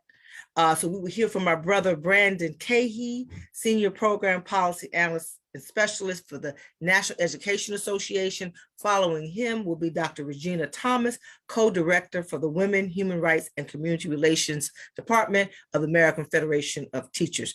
Turn it over to you. Good afternoon, everyone. I'm elated to bring you greetings on behalf of our president, Becky Pringle, who leads our association's 3 million education professionals as the country's largest labor union. Thank you, Melanie, for gathering us for this very important conversation. We on this call know that when we fight, we win. We saw this particularly when we all stood up under the leadership of Black women leaders and allies represented here to ensure the confirmation of Justice Ketanji Brown Jackson to the Supreme Court. When we look at Justice Jackson's story, we could see all of us in her story, because we all have overcome great obstacles to make our country a better, more equitable place for us all. And at this very moment, we see the rights of so many Americans, including those rights of our students, being challenged by disinformation and hate. We see our communities being attacked by racist and hate-filled individuals rooted in white supremacist ideologies. We see many of our fundamental rights being stripped before our very eyes. So it's very important that in November, we elect candidates at every level in every state, from gubernatorial offices to school boards, who stand with us and will represent all Americans, meaning that they both respect and reflect all Americans. Candidates who know that every student must have the access and opportunities to set them up to not only succeed, but thrive. Candidates that understand that our educators, as the practitioners in the classrooms, must be able to teach the honest and accurate truth of this nation's history.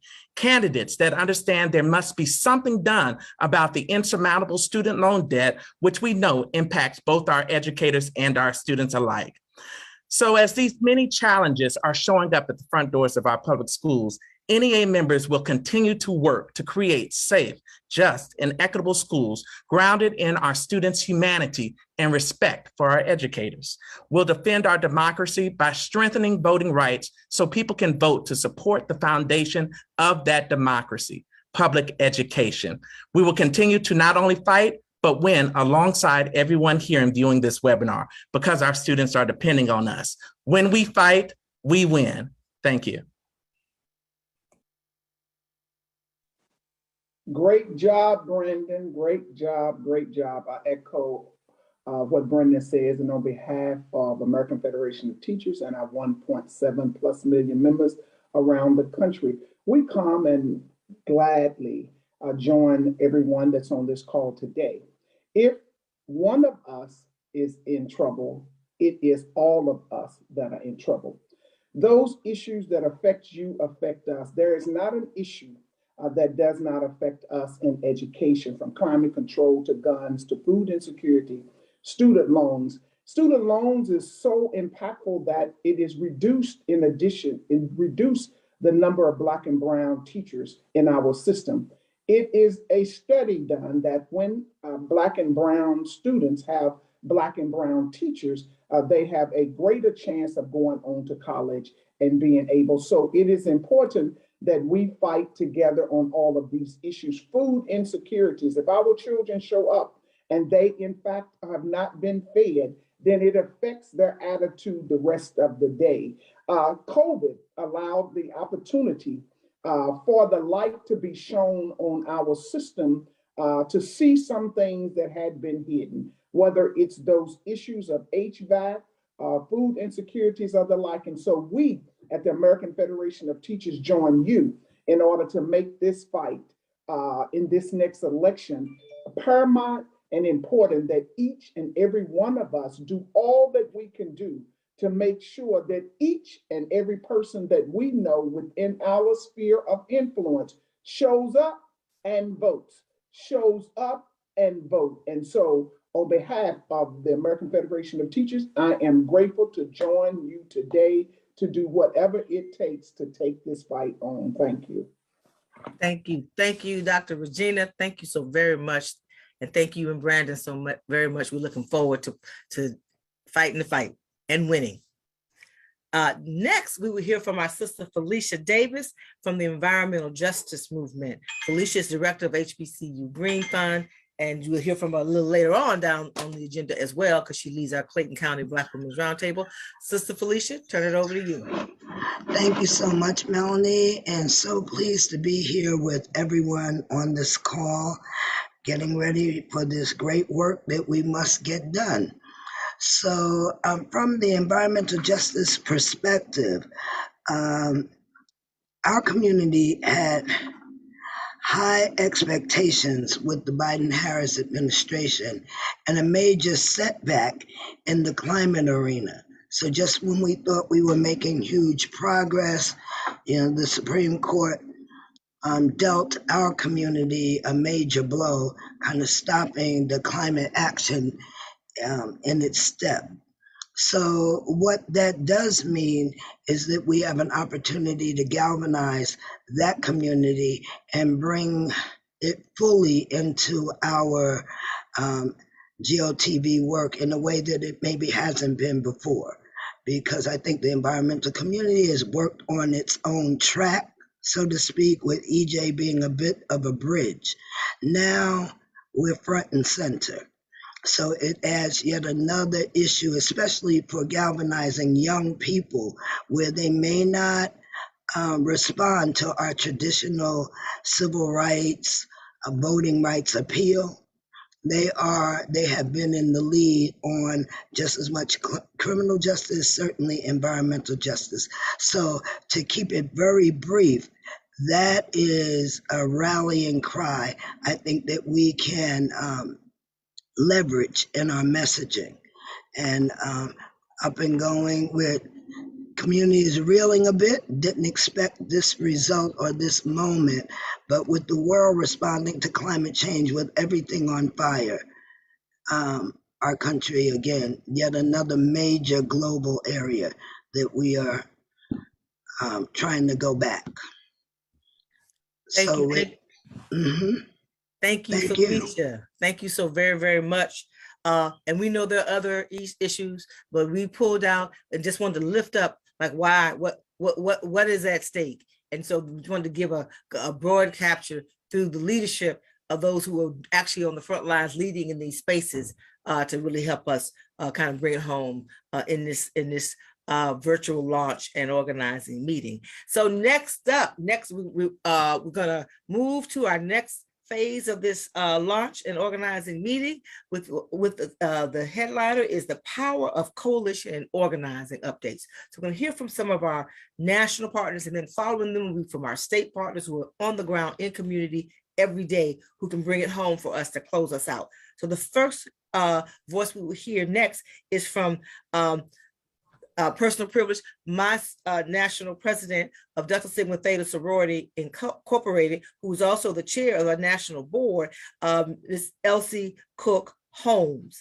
Following her, we will hear from Bishop Leah Daughtry, founder and co-convener of Power Rising. And I'm going to call on three at a time so we can move quickly. Next, we will hear from, I believe I saw my brother Cliff Albright, co-founder of Black Voters Matter. And I think he's representing himself as well as our sister Latasha Brown. So Sorry President Elsie Cook Holmes, Bishop Leah Daughtry, and our brother Cliff Albright, in that order. And 1 to 2 minutes all. Thank you. Thank you, Sister Melanie. I am Elsie Cook Holmes, National President and Chair of the National Board of Directors for Delta Sigma Theta Sorority Incorporated. And I am here representing Delta's over 350,000 initiated members across the United States and the globe. First, I would like to thank you, my Sarah, my sister, and member of the Delta's National Social Action Commission, Melanie Campbell, for the vision and the bold leadership you continue to provide day in and day out. Thank you so much, Sarah Campbell. There is no better time for us now to align our actions and sync our strategies as we work collectively to save and protect democracy in this country. From rapid Jim Crow-esque laws, voter restriction laws, to a women's right to choose, women losing that right to choose, to a need for comprehensive criminal justice reform, to students gaining protections from crippling loan debt. The issues that we are facing are disproportionately affecting our communities across this country, and they demand effective and equitable solutions for our lawmakers, but through all of us. That is why we, the members of Delta Sigma Theta and our over 900 chapters, stand ready to engage our communities to exercise the right to vote this November. As we've done since our founding in 1913, we'll continue to register, educate, motivate, and mobilize voters to ensure that all of our voices are heard and protected at the polls. As a partner in this Unity 22 campaign, please know that Delta Sigma Theta is standing shoulder to shoulder with you, with all that you're doing to be sure that we are making our voices heard in this most important consequential election in recent history. The coalition is sure to be the difference maker in November, and you have my word that we will do all that we can to power the vote and fight against historic attacks on our rights, freedom, safety, and democracy. We know the power of unity. We know the power of our collective unity. So now let's go win together.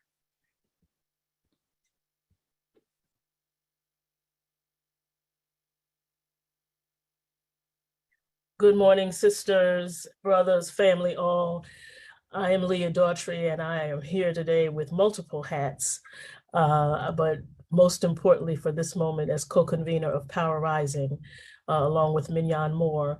We are an intergenerational force of women that comes together to leverage our power, our social, economic, and political power for the advancement of our communities. We know the importance of our vote, the importance of our communities, and so we are honored and excited to join this coalition as we look forward to November and how we can mobilize ourselves And we know that when Black women go to vote, we don't vote by ourselves. We take our church, our block, our family, and our union with us to the polls.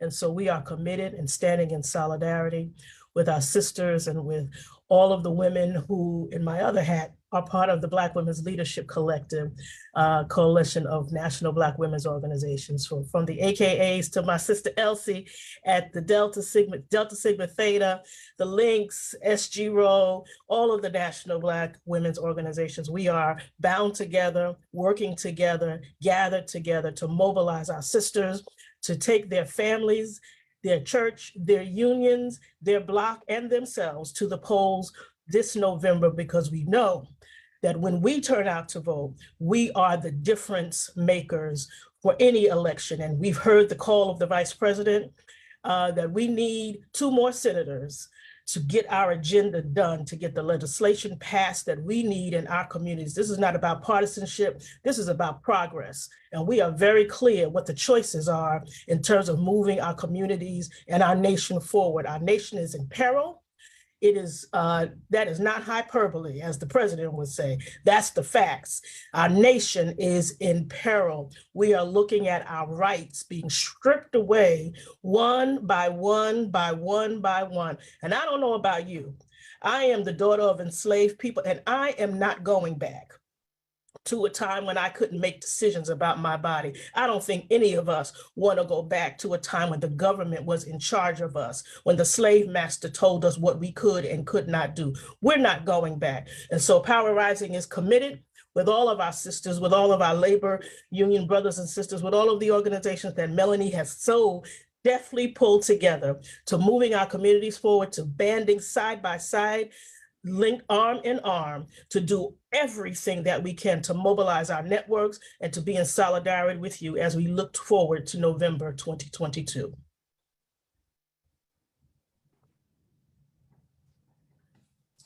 Good afternoon, everybody. I just want to say thanks to Melanie and the entire team for pulling this together. I'm gonna say 4 things really quickly. 2 things talking about what it is that we're working on at Black Voters Matter, and a couple of things talking about what we need collectively for our collective success. Again, I'm Cliff Albright, Black Voters, co-founder, executive director of Black Voters Matter. We are doing work this year in 26 different states, either directly through staff or through partnerships and partner networks of community-based groups.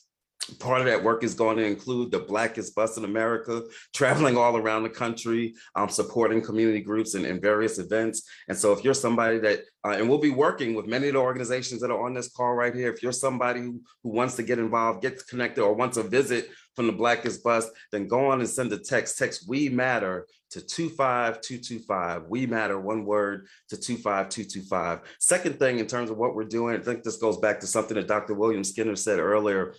You know, we need to, as we're going around talking about these elections, and we're talking about everything from Senate all the way down to DAs and sheriffs and things of that nature. But as we're going around and trying to get these extra people in governance, we need commitments, right? We know about the battle for voting rights, and that battle is not over, but we started a voting rights contract in order to get candidates to pledge up front what it is that they're willing to do for voting rights and for modifying the filibuster, and not even just for voting rights, but that needs to be modified for other things like abortion rights, right? And so many other things. We've got to get those commitments up front. We got to get signed contracts up front, or else we run the risk of sending a couple extra people to Senate or to whatever level of governance, and only to find out that they're not actually going to do the things that we thought that they were going to do.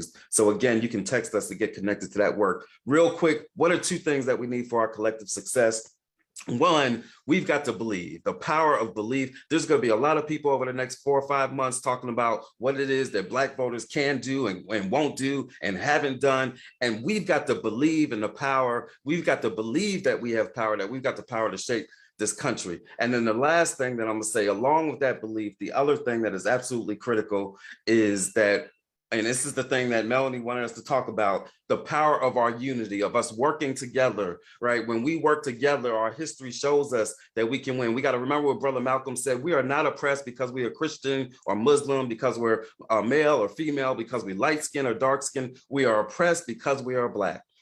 And we have got to have as much clarity and unity in fighting against it as those who are against us have had in implementing that oppression. When we have our belief and when we work together in unity the way that Melanie has called for, our history shows us that we win. Thank y'all. Thank you so much, Brother Cliff and your whole team, Latasha, I'll be on that bus, so leave me a seat. And it's the power of belief. And thank you so much from our President Elsie, as well as Bishop Leah. And I know that, like, as we all said together, we have to win. We have to win, right? And we know it's not going to be one-off win. We're going to have to push this for a number of years down the road to push back against the attacks on us. So next I'm going to lift up, I don't think she was trying to make it, but just in case, I'm not sure if Julie Green Collier, Deputy Chief of Staff for AFL-CIO, if she's on, I'm not sure. But I do know that Joteka Edie, convener, Win with Black Women, founder and convener of Win with Black Women, is on. And I believe Stephanie Brown James, co-founder, executive director of the Collective Education Fund, is on. And Marge Baker, executive vice president, People for the American Way, is on. So if Julie's not on, we'll hear from Joteka and Stephanie and Marge.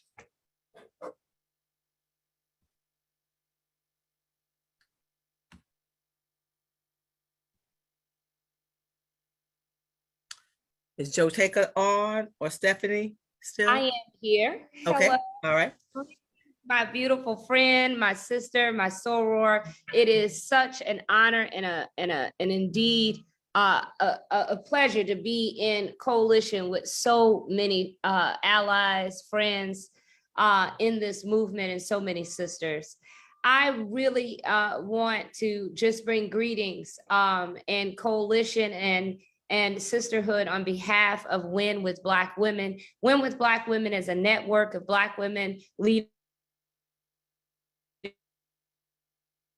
who come together in our personal capacity. We have come together since August of 2020. We came together because we saw what we knew and what continues to be racism and sexism that continues to plague the narrative. And what we came together to say, and what we will continue to say, is not on our watch. What we know in America is that Black women, we win when we are together, and America wins with us. We know, as it has already been said by so many of my sisters, that when Black women go to the polls, we don't just take ourselves, we take our communities with us. We take our families with us. We take our social organizations with us. We take our sororities with us.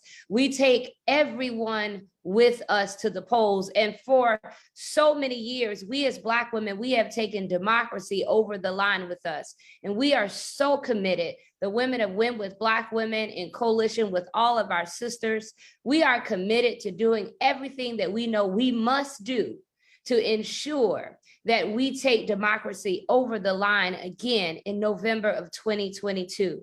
As our brother Clifford just said, and it was so important, it is important for us to understand our power. Everything that is happening around us is about power. The attack on voting rights is about power. The attack on our reproductive rights is about power. The attacks that we see over and over and over again in this country is about power. And it's important for us to understand our own power. It is important for us to understand that there is a power in our collective ability to come together, that there is power in our ability to speak truth to power. It is power in our ability to just be in community and in coalition. And we have to take that power and harness that power and take it to the polls in November of 2022 and ensure that we are elected into office people who will stand for us on the issues that we know are vitally important, such as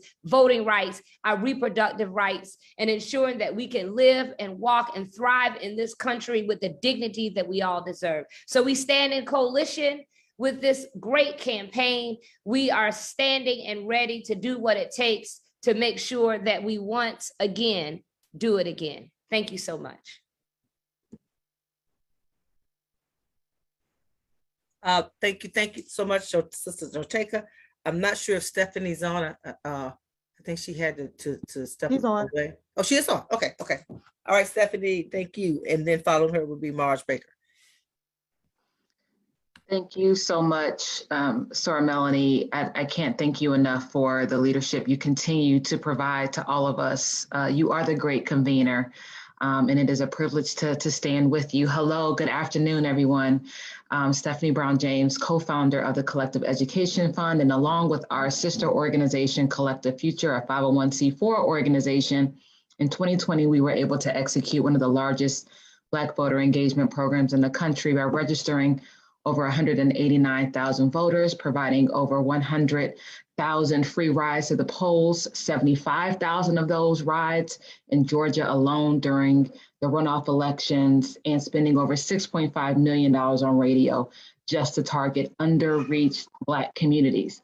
I say this all to say that none of that would have been possible without on-the-ground partners, without unity, without coalition, without collaboration. So it is truly exciting for us to be a part of Unity 2020, but also we could not have done this work and all of the work that we've talked about if it were not for resources. So my word today to all of us is 1, let's be hopeful, as my brother Cliff said. 2, as my past national president, Sora Daly said, we must be on the ground, but we must make sure that we have the resources required to be effective.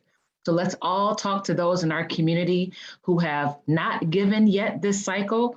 People think that $1 and $5 and $10 don't add up, but they do when you give it on a monthly basis.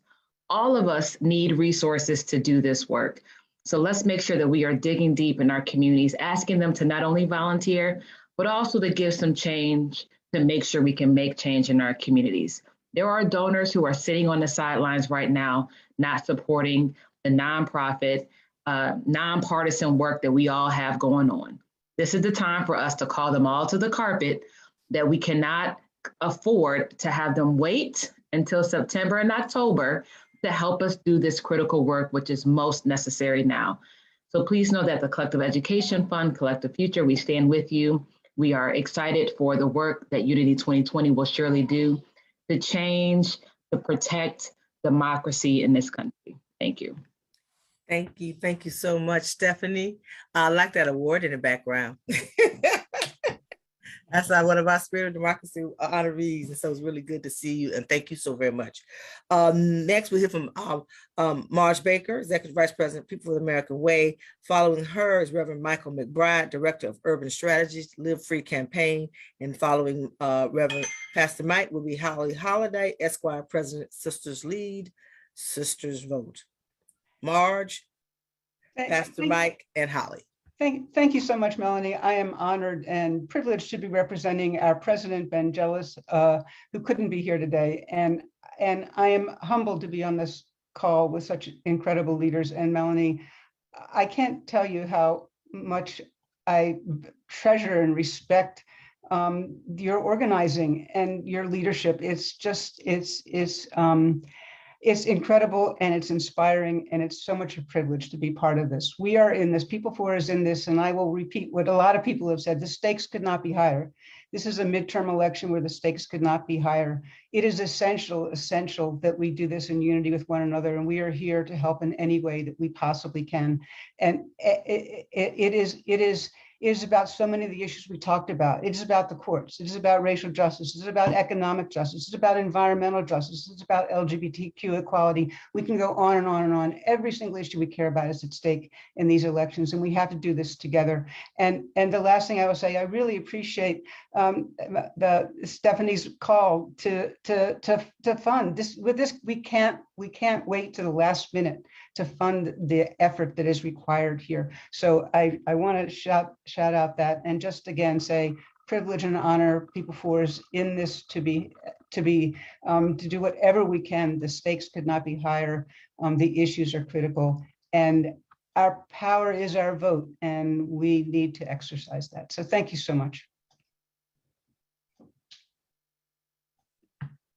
It's great to be here with everyone. My name is Michael McBride. I serve as the National Director for the Live Free USA Network. also as one of the co-conveners and founders of the Black Church PAC, Black Church Action Fund. And we are super excited to always be in partnership with the great mother, Elder Melanie Campbell, and this wonderful table of comrades and freedom fighters. And we are indeed in a moment where our unity must be seen as our greatest weapon against all of these forces that are coming against us. I want to just flag two quick things as it relates to what we think must be on the agenda for us moving forward. President Biden has just announced a $37 billion crime response to crime framework that will include $13 billion to hire 100,000 more police officers over the next 5 years across the country. We are hearing that there are moderate Democrats in the House who are asking for the Democrats to really make a big play for increasing police funding. And what we know is that literally we have, the 1994 crime bill that had the same exact provision, 100,000 more cops into the communities. And it took us over 25 years just to get a movement to push back on that narrative. I am concerned that this moment requires us to have a unified narrative and pushback against adding 100,000 more police in a moment when we can't even get police reform or accountability bills passed across the federal, state, and even many local jurisdictions. And so our work will continue to hopefully push this framework that we have to keep reimagining public safety. We acknowledge that there are indeed significant challenges around violence in our communities. But can we imagine that 100,000 police officers over the next 5 years without a guarantee who will be the next president, that we are making ourselves so vulnerable to another failed response to gun violence and crime in our communities without having scaled up the kind of targeted interventions that we know save lives. And so our work in Live Free and with the Black Church networks that we are organizing along with some of our younger movement friends will be to continue to make sure we keep a reimagining public safety conversation, that we hold elected officials accountable to not running on tough on crime policies and or campaigns in order to secure votes. We think this will drive away younger voters, and certainly many of us who've been working in the criminal justice reform and reimagining public safety space. The Black Church Action Fund is excited to have several initiatives that are going to be rolling out starting in August. We've been at all the summer conventions for the major Black church denominations that include the AME, Church of God in Christ, the PAW, some other significant spaces. And we're asking congregations to make sure they are 100% voting congregations. And we're going to set up some tools with our engagement Rocks platform to help them do that. We're pushing voter Sabbaths and what we're calling hope and healing concerts that we'll do throughout the next 3 months that will be tied to Souls to the Polls efforts, setting up massive textathon and voter registration campaigns and phone banking campaigns. And so we're excited to do our part as we come to cities and counties and states where some of our partners are. We would love to partner with you, invite you to co-sponsor, invite you to set up booths, amplify the work you're doing as well. Again, our unity is our greatest weapon in this moment. And I appreciate Mother Melanie for giving us an opportunity to join this great coalition. God bless everyone. Blessings on your work. Thank you, Pastor, but I'm your baby sister. I'll take it, baby sister, mother. Amen. Thank you, Pastor Mike.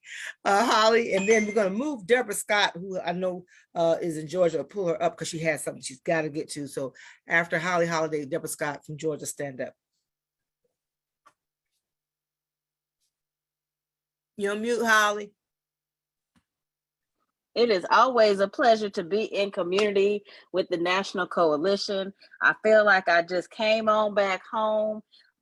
Probably most of what I learned in doing this work, I learned from Melanie and from Tanya and from Daryl and now Q. And so I appreciate being in community. It is all about unity. When we are unified, we are utilizing our force multiplier, because we know that Black people not only lead our communities, but that we are influential in leading concentric circles of all the communities in which we sit. Here at Sisters Lead, Sisters Vote, we are focused on Black women as a force multiplier in the political space. Specifically, we're going to be looking at, in about 11 states, organizing strategy conversations on the C4 side, ensuring that folks understand the plan and the connection. We talk about the importance of reproductive rights. We talk about the importance of environmental rights. We talk about the importance of civil rights and voting rights, but we need to make sure that voters understand the connection between that and what happens during these elections. And that's Sisters Lead, Sisters Vote's charge. We're also going to be running an extensive digital outreach to make sure that folks can absorb the information in small bites, to ensure that we are not leaving younger voters behind. And then finally, and I think probably most importantly, we're going to be training and enabling sister leaders from across the country to lift up their voices. We want to see Black women's voices in op-eds. We want to see Black women's voices in social media constructs. We want to see them on television, on radio, everywhere where we feel like our voices need to be heard. We want to make sure that they show up there. And we're going to do that as part of the work of this campaign. Melanie, thank you so much for having me. It is always a pleasure to be in community with you. I'm scared to say you're my big sister, but you really are, and my lifetime mentor. Thank you, as Holly. well as chair of our board. Yes, that's my fifth job, right? But you make it easy. You make that one easy. Thank you so very much. Deborah Scott from CEO Georgia Stand Up. Following Deborah will be Corey Salter, Black Engagement Director, Building Back Together. And then I think it's Lakila Simmons, National Director, Higher Heights Leadership Fund. And closing out this segment of our meeting, then we close out with Reggie Weaver, Respect My Vote National Campaign Manager, Hip Hop Caucus. Deborah, I turn it over to you, my sister. So when our votes are under attack, what do? We stand up and we fight back. And that's what we've been doing. Here in Georgia, we just had a rally yesterday with the NCBCP. We marched together with the NCBCP on reproductive justice. We have 12 interns that were just about to graduate this summer. And we have been working on the front line here in Georgia. Today, we actually have training for our Canvas leads across the state. So far, we have already, let's see, here in Georgia, we have already had 13,000 conversations, 73,000 doors knocked, and 38,000 households canvassed. So we have already started this campaign. We kicked it off on January 31st. We had a primary and a runoff, and now we are getting ready for this general election. And as we're telling people, we're not talking about just 2022. We're preparing the infrastructure for 2024. This is a practice run, y'all. So we're organizing, strategizing, and mobilizing. We have young people that we are training and will continue to train throughout this year on how to organize. But also we are training other organizations on how to use the van, how to phone bank, how to canvas. So if you're in need of training on the ground, we have a 10,000 square foot office called the Movement Center, and we are training movement leaders now. We stand in coalition, of course, with the National Coalition of Civic Participation and the Black Women's Roundtable. We will be there on Wednesday on the front line at the Supreme Court with you, Mel. And we'll continue to do our work here in the South. So when we fight back, we win. So that's what our C4 is. When we vote, we win. We vote, we win. And that's the message. We're going to translate these issues to our community, but we're really doing a lot of popular education and getting people to understand what it takes to vote, how to vote, why to vote, where you can go get a free ID. What do you do? So when we fight back in terms of voter suppression, what we're doing is saying you got to get educated. That's how you fight back. You need to make sure you know where your polling location is. Make sure you know where you can get a free ID. Make sure you know where the water is going to be. So we have an orange book, which is akin to the green book, which is telling people all across the state where they can go and get their free IDs. When we fight back, we win. And that's what we're doing here in Georgia under the leadership of Helen Butler and the Georgia Coalition of the People's Agenda. Thank you so much, Deborah. Thank I know you. you have to run, so we'll catch up. Corey, Lakila, and Reggie. Good afternoon, everyone. My name is Corey Salter. I'm the Black Engagement Director for an organization by the name of Building Back Together. Thank you, Melanie, for having me on this call, and I'm happy to be in coalition with each and every one of you doing this great work. So just a little bit about Building Back Together. We're an issue-driven organization focused on advancing the Biden-Harris administration policy agenda and effectively communicating the positive impacts of these policies. So we're the only group solely dedicated to uplifting the Biden-Harris policy agenda, and we want to serve as a North Star for organizations seeking to do the same. So we know, and I know that, with this administration, everything that we wanted has not been done, but we do have to focus, kind of on the positive impacts that have came out of this administration, and figuring out how we can message that with our audience. So that's what I'm trying to do and focusing on here at BBT. And I'm looking forward to working with everyone here in coalition. Thank you. Thank you there. Thank you, Corey. Lakila, Reggie. Good afternoon. My name is Lakila Stemmons, and I currently serve as the National Director for Higher Heights Leadership Fund, and I'm honored to be here today. Sister Melanie Campbell, thank you for your leadership, the invitation to stand in solidarity with so many dynamic and phenomenal Black leaders, to lend our voice to encourage our community to mobilize, be vote ready, make a vote plan, and to get out the vote. The right to vote is the cornerstone of our democracy. It is the greatest equalizer that we can have in this country. It is the right to cast one vote, one person, one vote. The attack on our voting rights comes down to the mere fact that people only attempt to take, steal, or nefariously scheme and trick you of things that they view as powerful or something that has value. We are at a time of emergency and urgency as it pertains to voting rights, the protection of our democracy, the protection of our economy, economic security for all, racial justice, reproductive freedom, and the right to safety, and most importantly, equal protection under the law. Higher Heights is the political home for Black women. Black women are the defenders and guardians of our homes, our communities, and our democracy. Higher Heights has embarked on a campaign to check off zero when it comes to there being no Black women currently serving in the U.S. Senate, governor's mansions, or the office of the President of the United States. In 2022, we have witnessed the historic nomination and confirmation and swearing in of Associate Justice Ketanji Brown Jackson, and we will not stop there.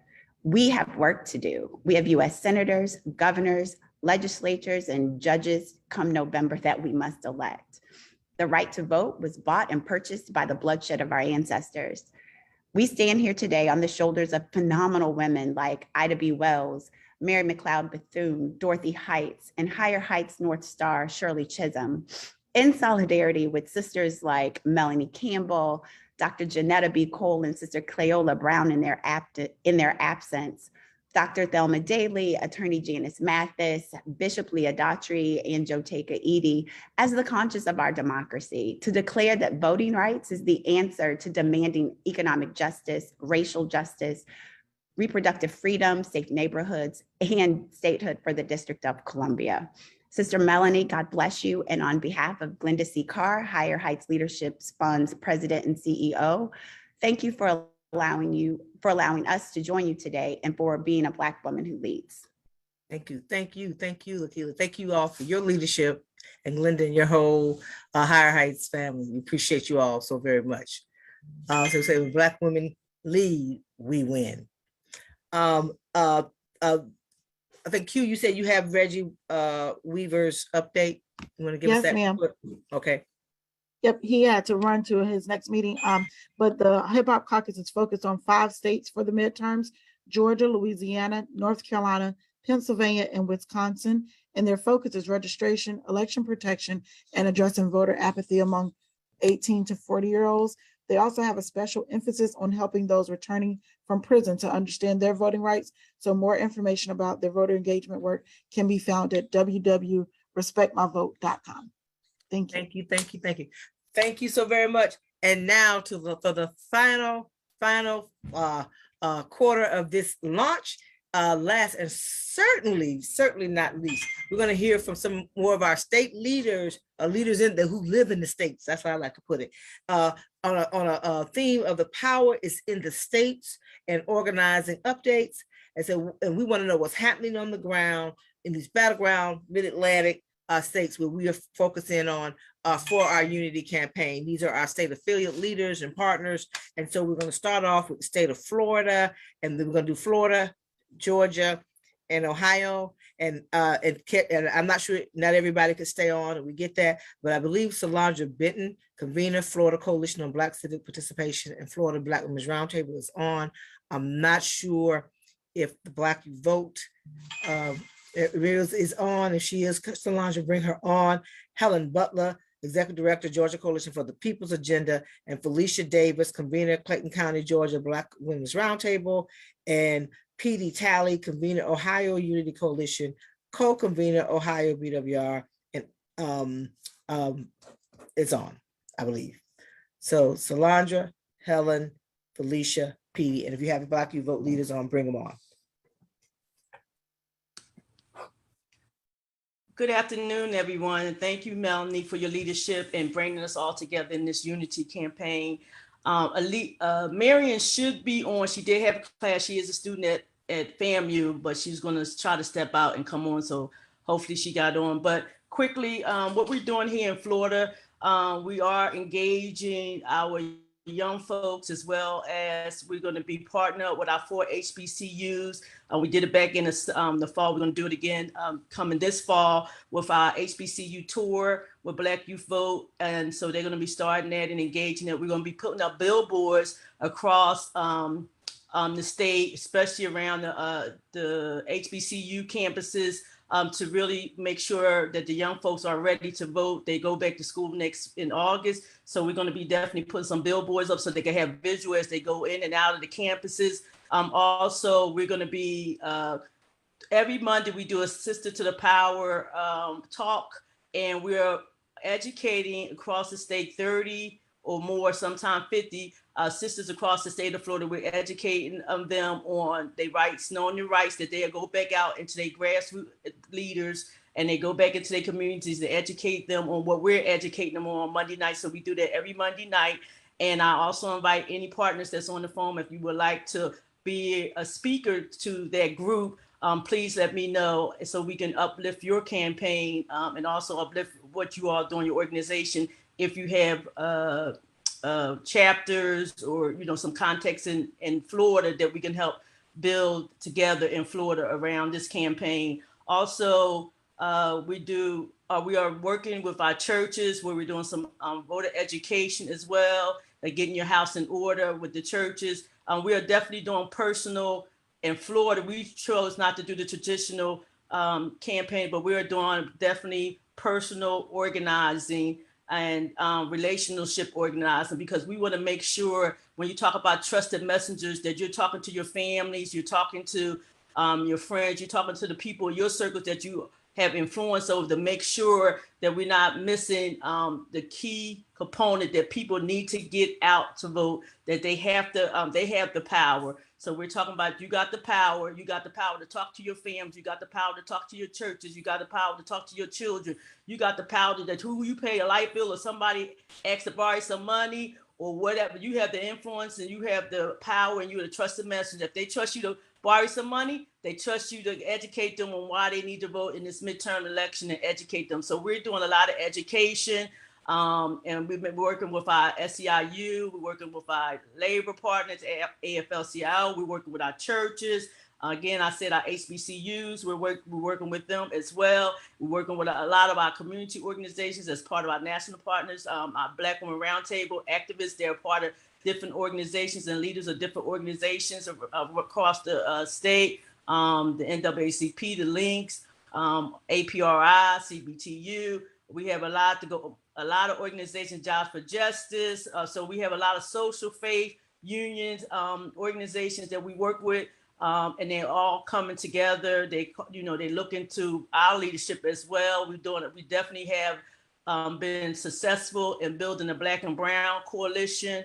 So we're doing that. So because right here in Florida, we have a lot going on in Florida around issues. And as we met with our young people last week, a couple of weeks ago in Orlando, from the young girls from 13 to 18, getting ready to go to college, they really have issues around schooling and also the gun violence. So we're going to make sure that we really hold on to that. So those are just, we have a lot of things going on, as you know, but we're going to cut it because we know we got other folks. Right.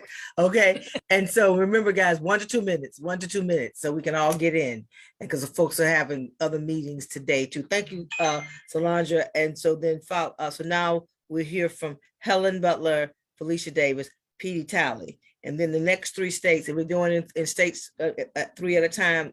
Following them will be Maryland, Michigan, and Pennsylvania. And then we're coming to the South. Okay. Thanks, Melanie. I'm happy to be here with you. I'm Helen Butler with the People's Agenda and Helen.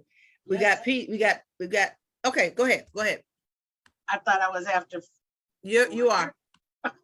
Okay. Thank you, Melanie. I'm Helen Butler with the Executive Director of the Georgia Coalition for the People's Agenda and convener of the Georgia Black Women's Roundtable. And Melanie, when we're telling the voters in Georgia, let's do it again. Let's protect our rights and freedoms. And our Unity Coalition partners here are making sure we're organizing to ensure voters are vote ready to choose a U.S. Senator, 14 congressional representatives, a governor, and 7 constitutional officers, 2 public service commissioners, and 56 state senators, 180 state representatives, and other judicial candidates and other local candidates that are on the ballot. We're getting them ready. We're already doing voter registration.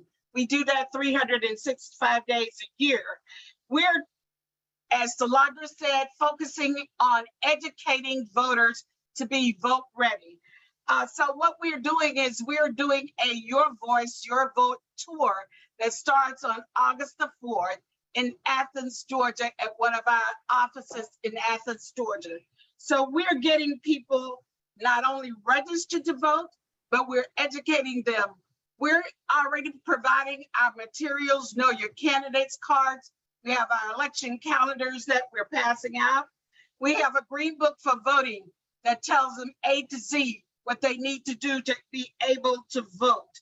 We're working with the Jewish and Black Coalition to do a vote from the comfort of your pew with their faith-based organizations.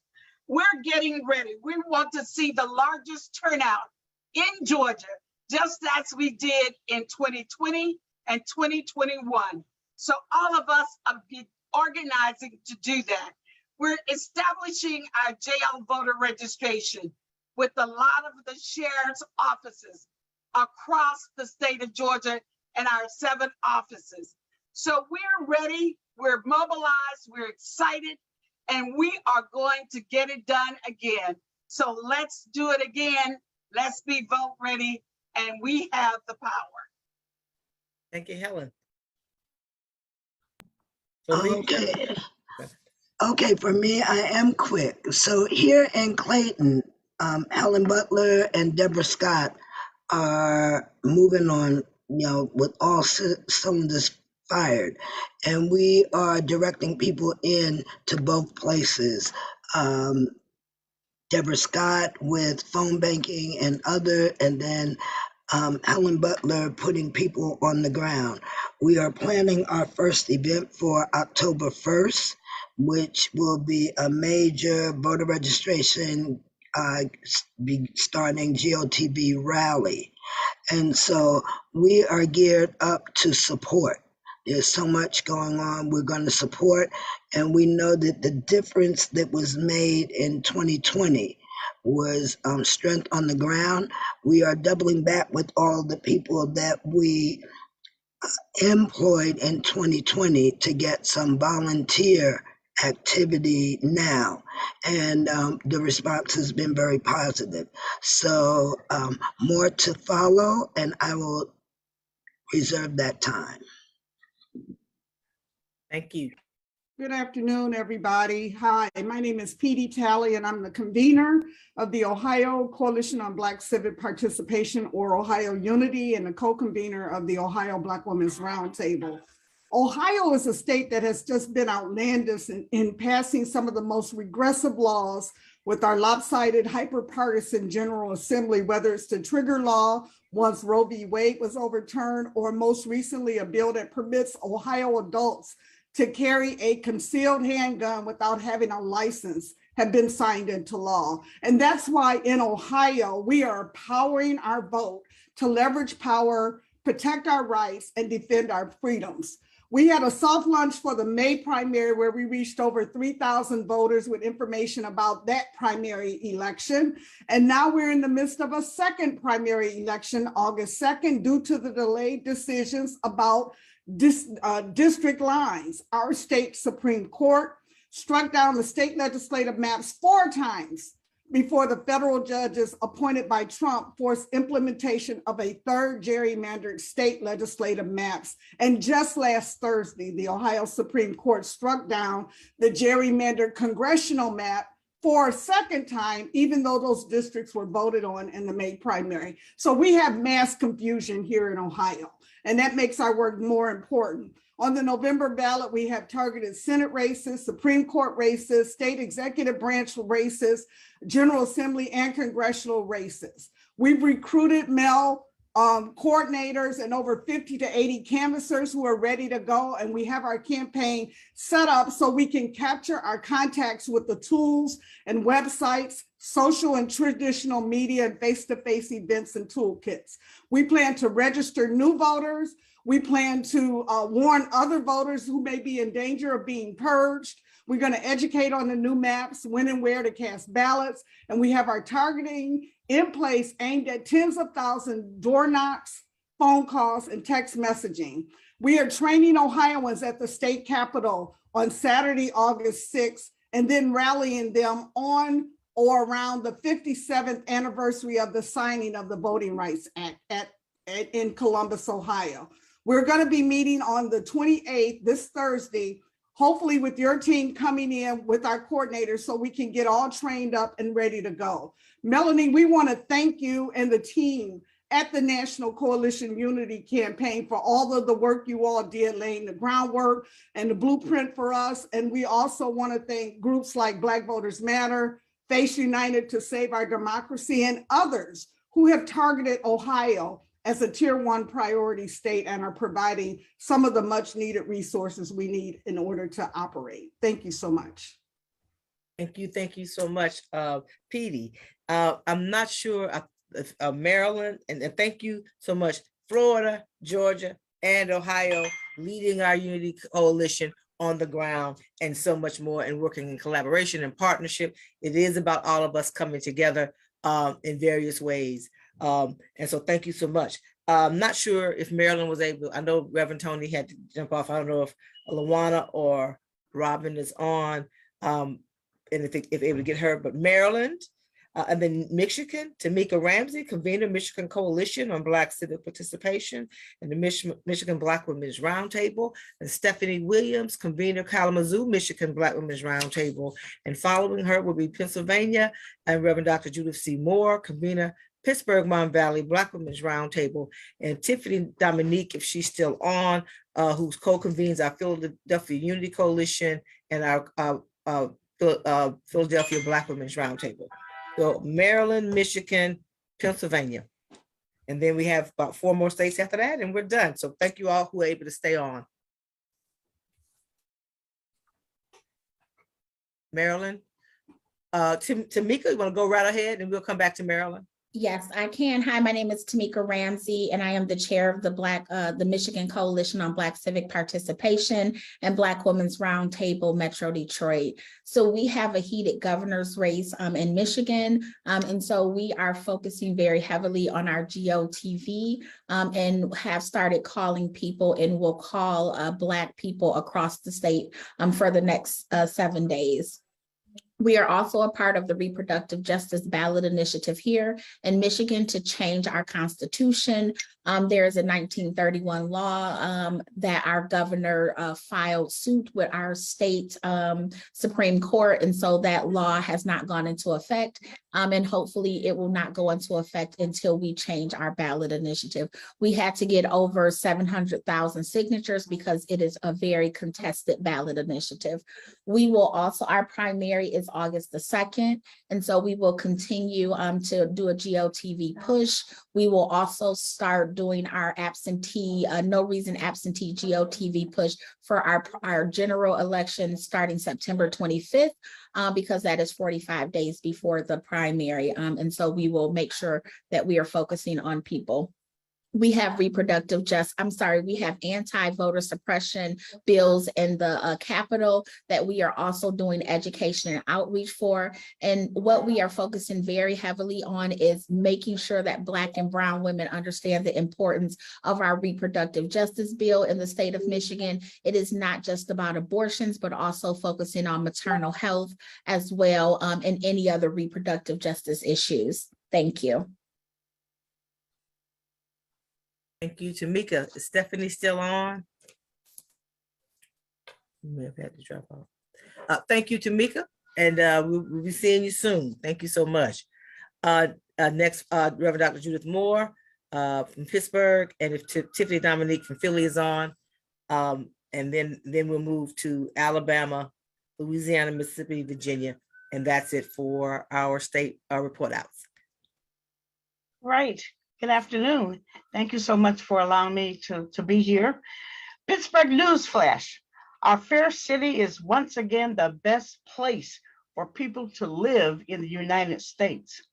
The question is, for whom? And our newly elected first Black Mayor Gainey is addressing those issues. As a result of the Pittsburgh inequality across gender and race, reports that Pittsburgh is the most unlivable city for Black women in the areas of health, employment, poverty, and education. And so presently, we are meeting with healthcare professionals, and we're proposing an action-filled mental health collaboration to provide access, solutions, and resources, and to improve the delivery of mental health services for Black women. It would comprise mental health professionals, and most importantly, the Black women who will be served will have therapists that look like them. Recently, we noticed that the Pennsylvania Senate and Executive Nomination Committee added an amendment to the Senate Bill 106 that states residents of the Commonwealth no longer have the right to have an abortion. And so when those resources are not available, it puts women who are already at risk more at risk. And we know that Pennsylvania Black women account for 44% of abortions performed in 2020. Recently, we hosted with Gateway Medical Society Black Women's Economic and Health Symposium, where we brought in experts from Highmark to the financial institution to HUD to Small Business Association and Black women-owned businesses. So our advocacy, we're creating actionable steps, expand our collaborative partners, continue to generate advocacy, public education, community organizing, grassroots, and nonpartisan voter education. We continue to fly with one wing, but we're keeping the faith, knowing that our work is not in vain. Shirley Chisholm said, if you are not invited to the table, bring a folding chair. This is Sister Saving Our Souls Now, Pittsburgh, Mon Valley Black Women Roundtable update. Thank you. Thank you. Is Tiffany on still?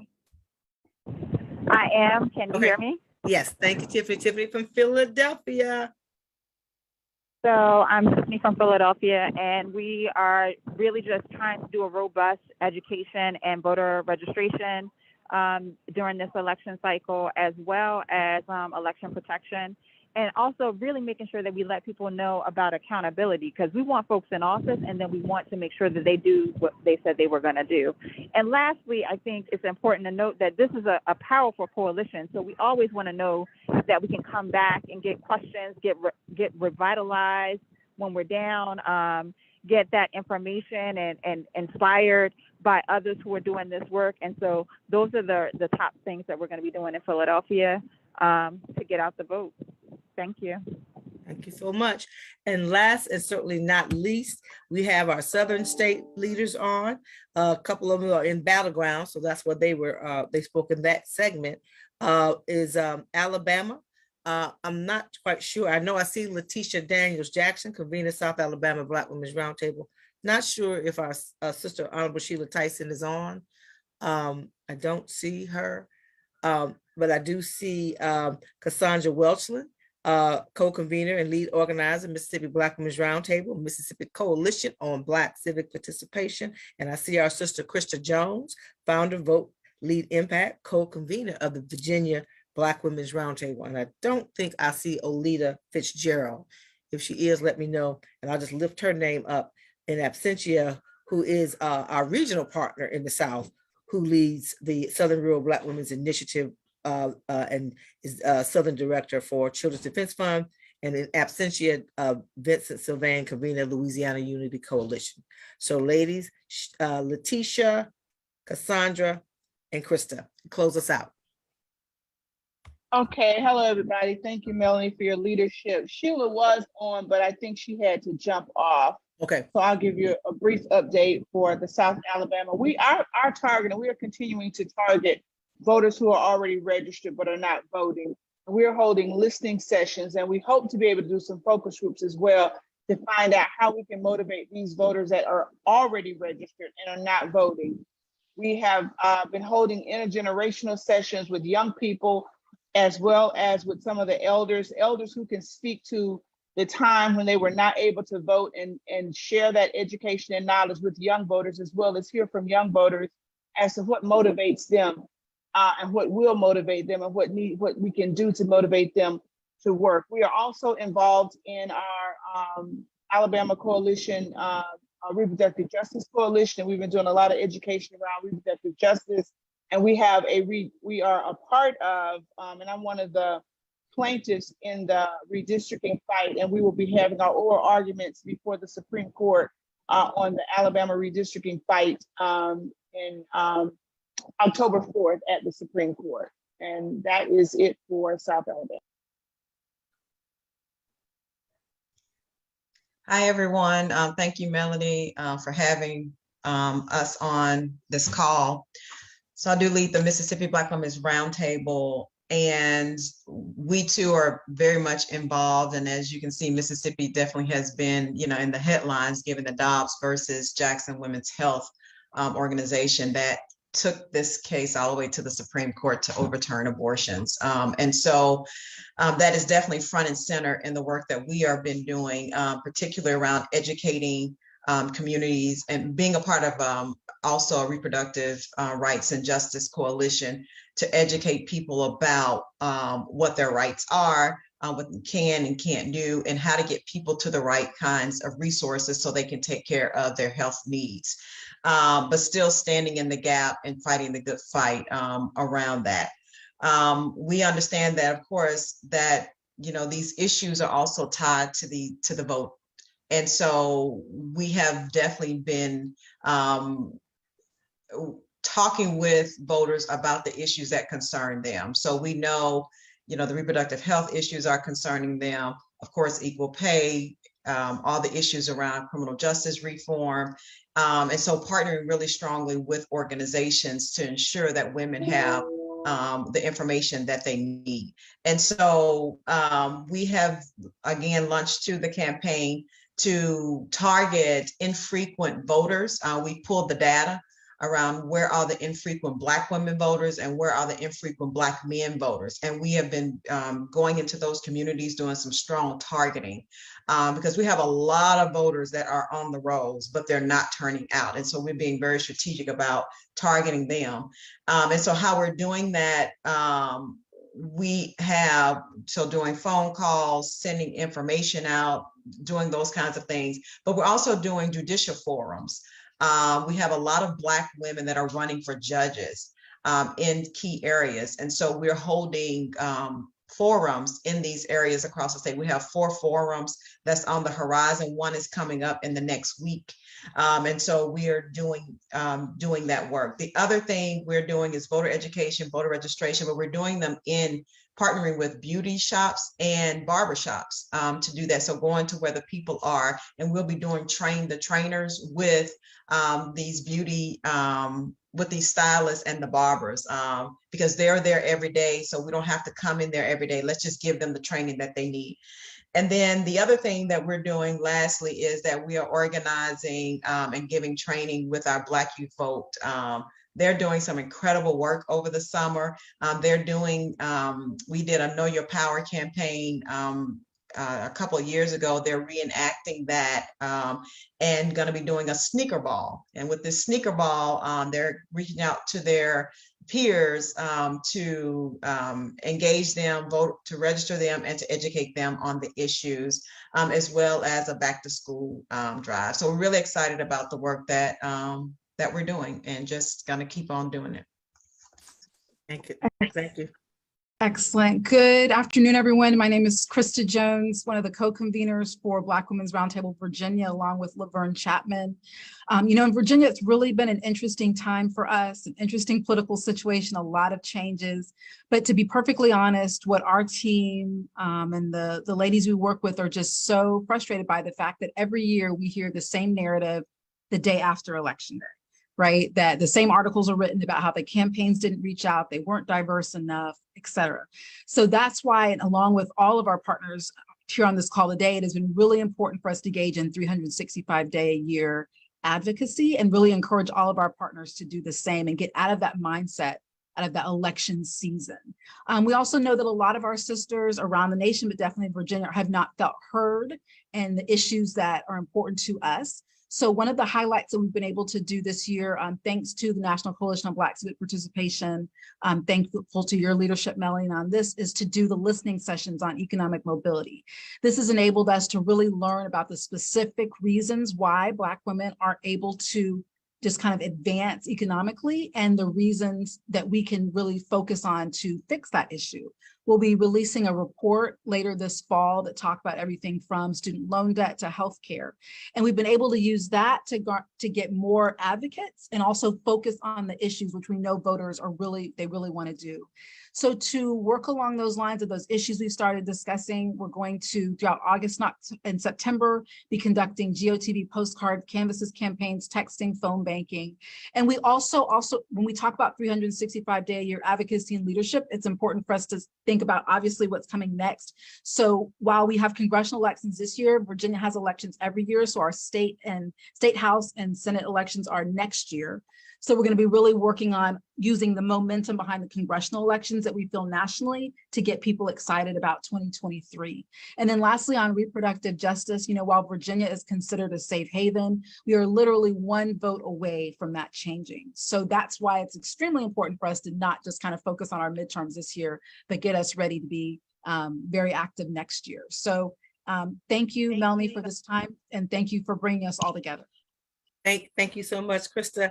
And I see the LaWanna was able to make it. LaWanna Brown, yes. Thank you. You'll be our last speaker, who's co-convener of the Maryland, DC Black Women's Roundtable, but also works hand in hand with Reverend Tony Lee, who is the convener of our Maryland, DC Unity Coalition, and Robin Williams, who's also co-convener of the Maryland, DC Black Women's Roundtable. You're our last word. Oh, wow. No pressure, right? Hi, everyone. Thank you so much, Melanie. Thank you for putting this together. You have been a phenomenal leader, and I'm so privileged to be able to learn so much from you. As far as our Maryland, DC coalition, we are actually working right now diligently to build our coalition. We too have done the listening sessions. We're still in the midst of doing those right now to find out what Black women voters want in this area. We're also using those sessions to build our coalition and to add on members in this area so that we can have a strong representation and so that we can do a lot of the activities that I've been hearing our other state affiliates talk about. And I'm really excited about building and being able to do that. We just had our midterm elections here in Maryland, so we're still waiting on those, the final votes, but we definitely want to get with those candidates or the, well, candidates, because we're going to be going to the primaries. We want to get to generals, rather. We want to get with them to make sure that our voices are heard and make sure that the concerns of their constituents are being met and that they have, you know, what their intentions are and to hold them accountable to what is needed and what we need them to do. And then, of course, you know, we did what we could to push voters out for the midterms, to get them interested. We were finding that a lot of people were not interested in the candidates. They were not interested in voting at all. And so we've been diligently trying to get people to understand that their vote does matter and that, you know, we can't let these election cycles pass without them getting involved in every part of the election process and not just the generals that happen, you know, regularly. So we need to make sure that we are getting our voices out, having our voices heard. And again, you know, we're working on building a strong coalition here in the Maryland, DC area so that we can branch out and get even more done in this area. So we're looking forward to doing that. Thank you, Luana. And we're gonna thank you everyone who was able to stay with us to the end. I do want to recognize, and we'll make sure we follow up with her and our sister Sherelle Carper, who's the president of the National Association of Negro Business and Professional Women's Clubs. We will be back in touch with you to pull you in to this work. So thank you all so very much for giving of your time today. I want to thank our team, our campaign team led by Christina Q and Daryl Coles, and all of our team on the back end, Tanya and Angelo and Lon and Antoinette and Delisa. And if I've left somebody out, let me know. Shoot, just speak up. Thank you all for the hard work, and the work has already begun, and we're gonna push ourselves through this. Look to hear more from us. Q, I want you to remind folks again what's happening this week to close us out. And if you think of organizations that you think that we should be involved with from the national level, please let us know. We will also share with you all the leaders who are leading the work on the Unity Campaign in the states that we have covered today. So if they're not working with our coalition on the ground, we can try to connect those dots. And then anything you have going on, this is also a clearinghouse to share what you also are doing in your own individual organizations so that we can all just cross-fertilize. That's what this is about. And we will be meeting again in about 2 weeks, and we'll do that virtually because COVID is real and rampant. And so we're not trying to have any in-person mass meetings, but we will meet one more time in the next couple of weeks to look to get that information. So thank you all so very much. Thank our state leaders and all of our national partners. Q, just run down the agenda and where people can contact you and Daryl. And I think we're done. And if I've missed anything, guys, wave at me, let me know from the team. No, ma'am, we're good. Did you ask me to close out, Mel? I asked you to go over the agenda. Oh, for the next steps? For the week. For the week. Oh, got it. Okay, just the top line. Yes.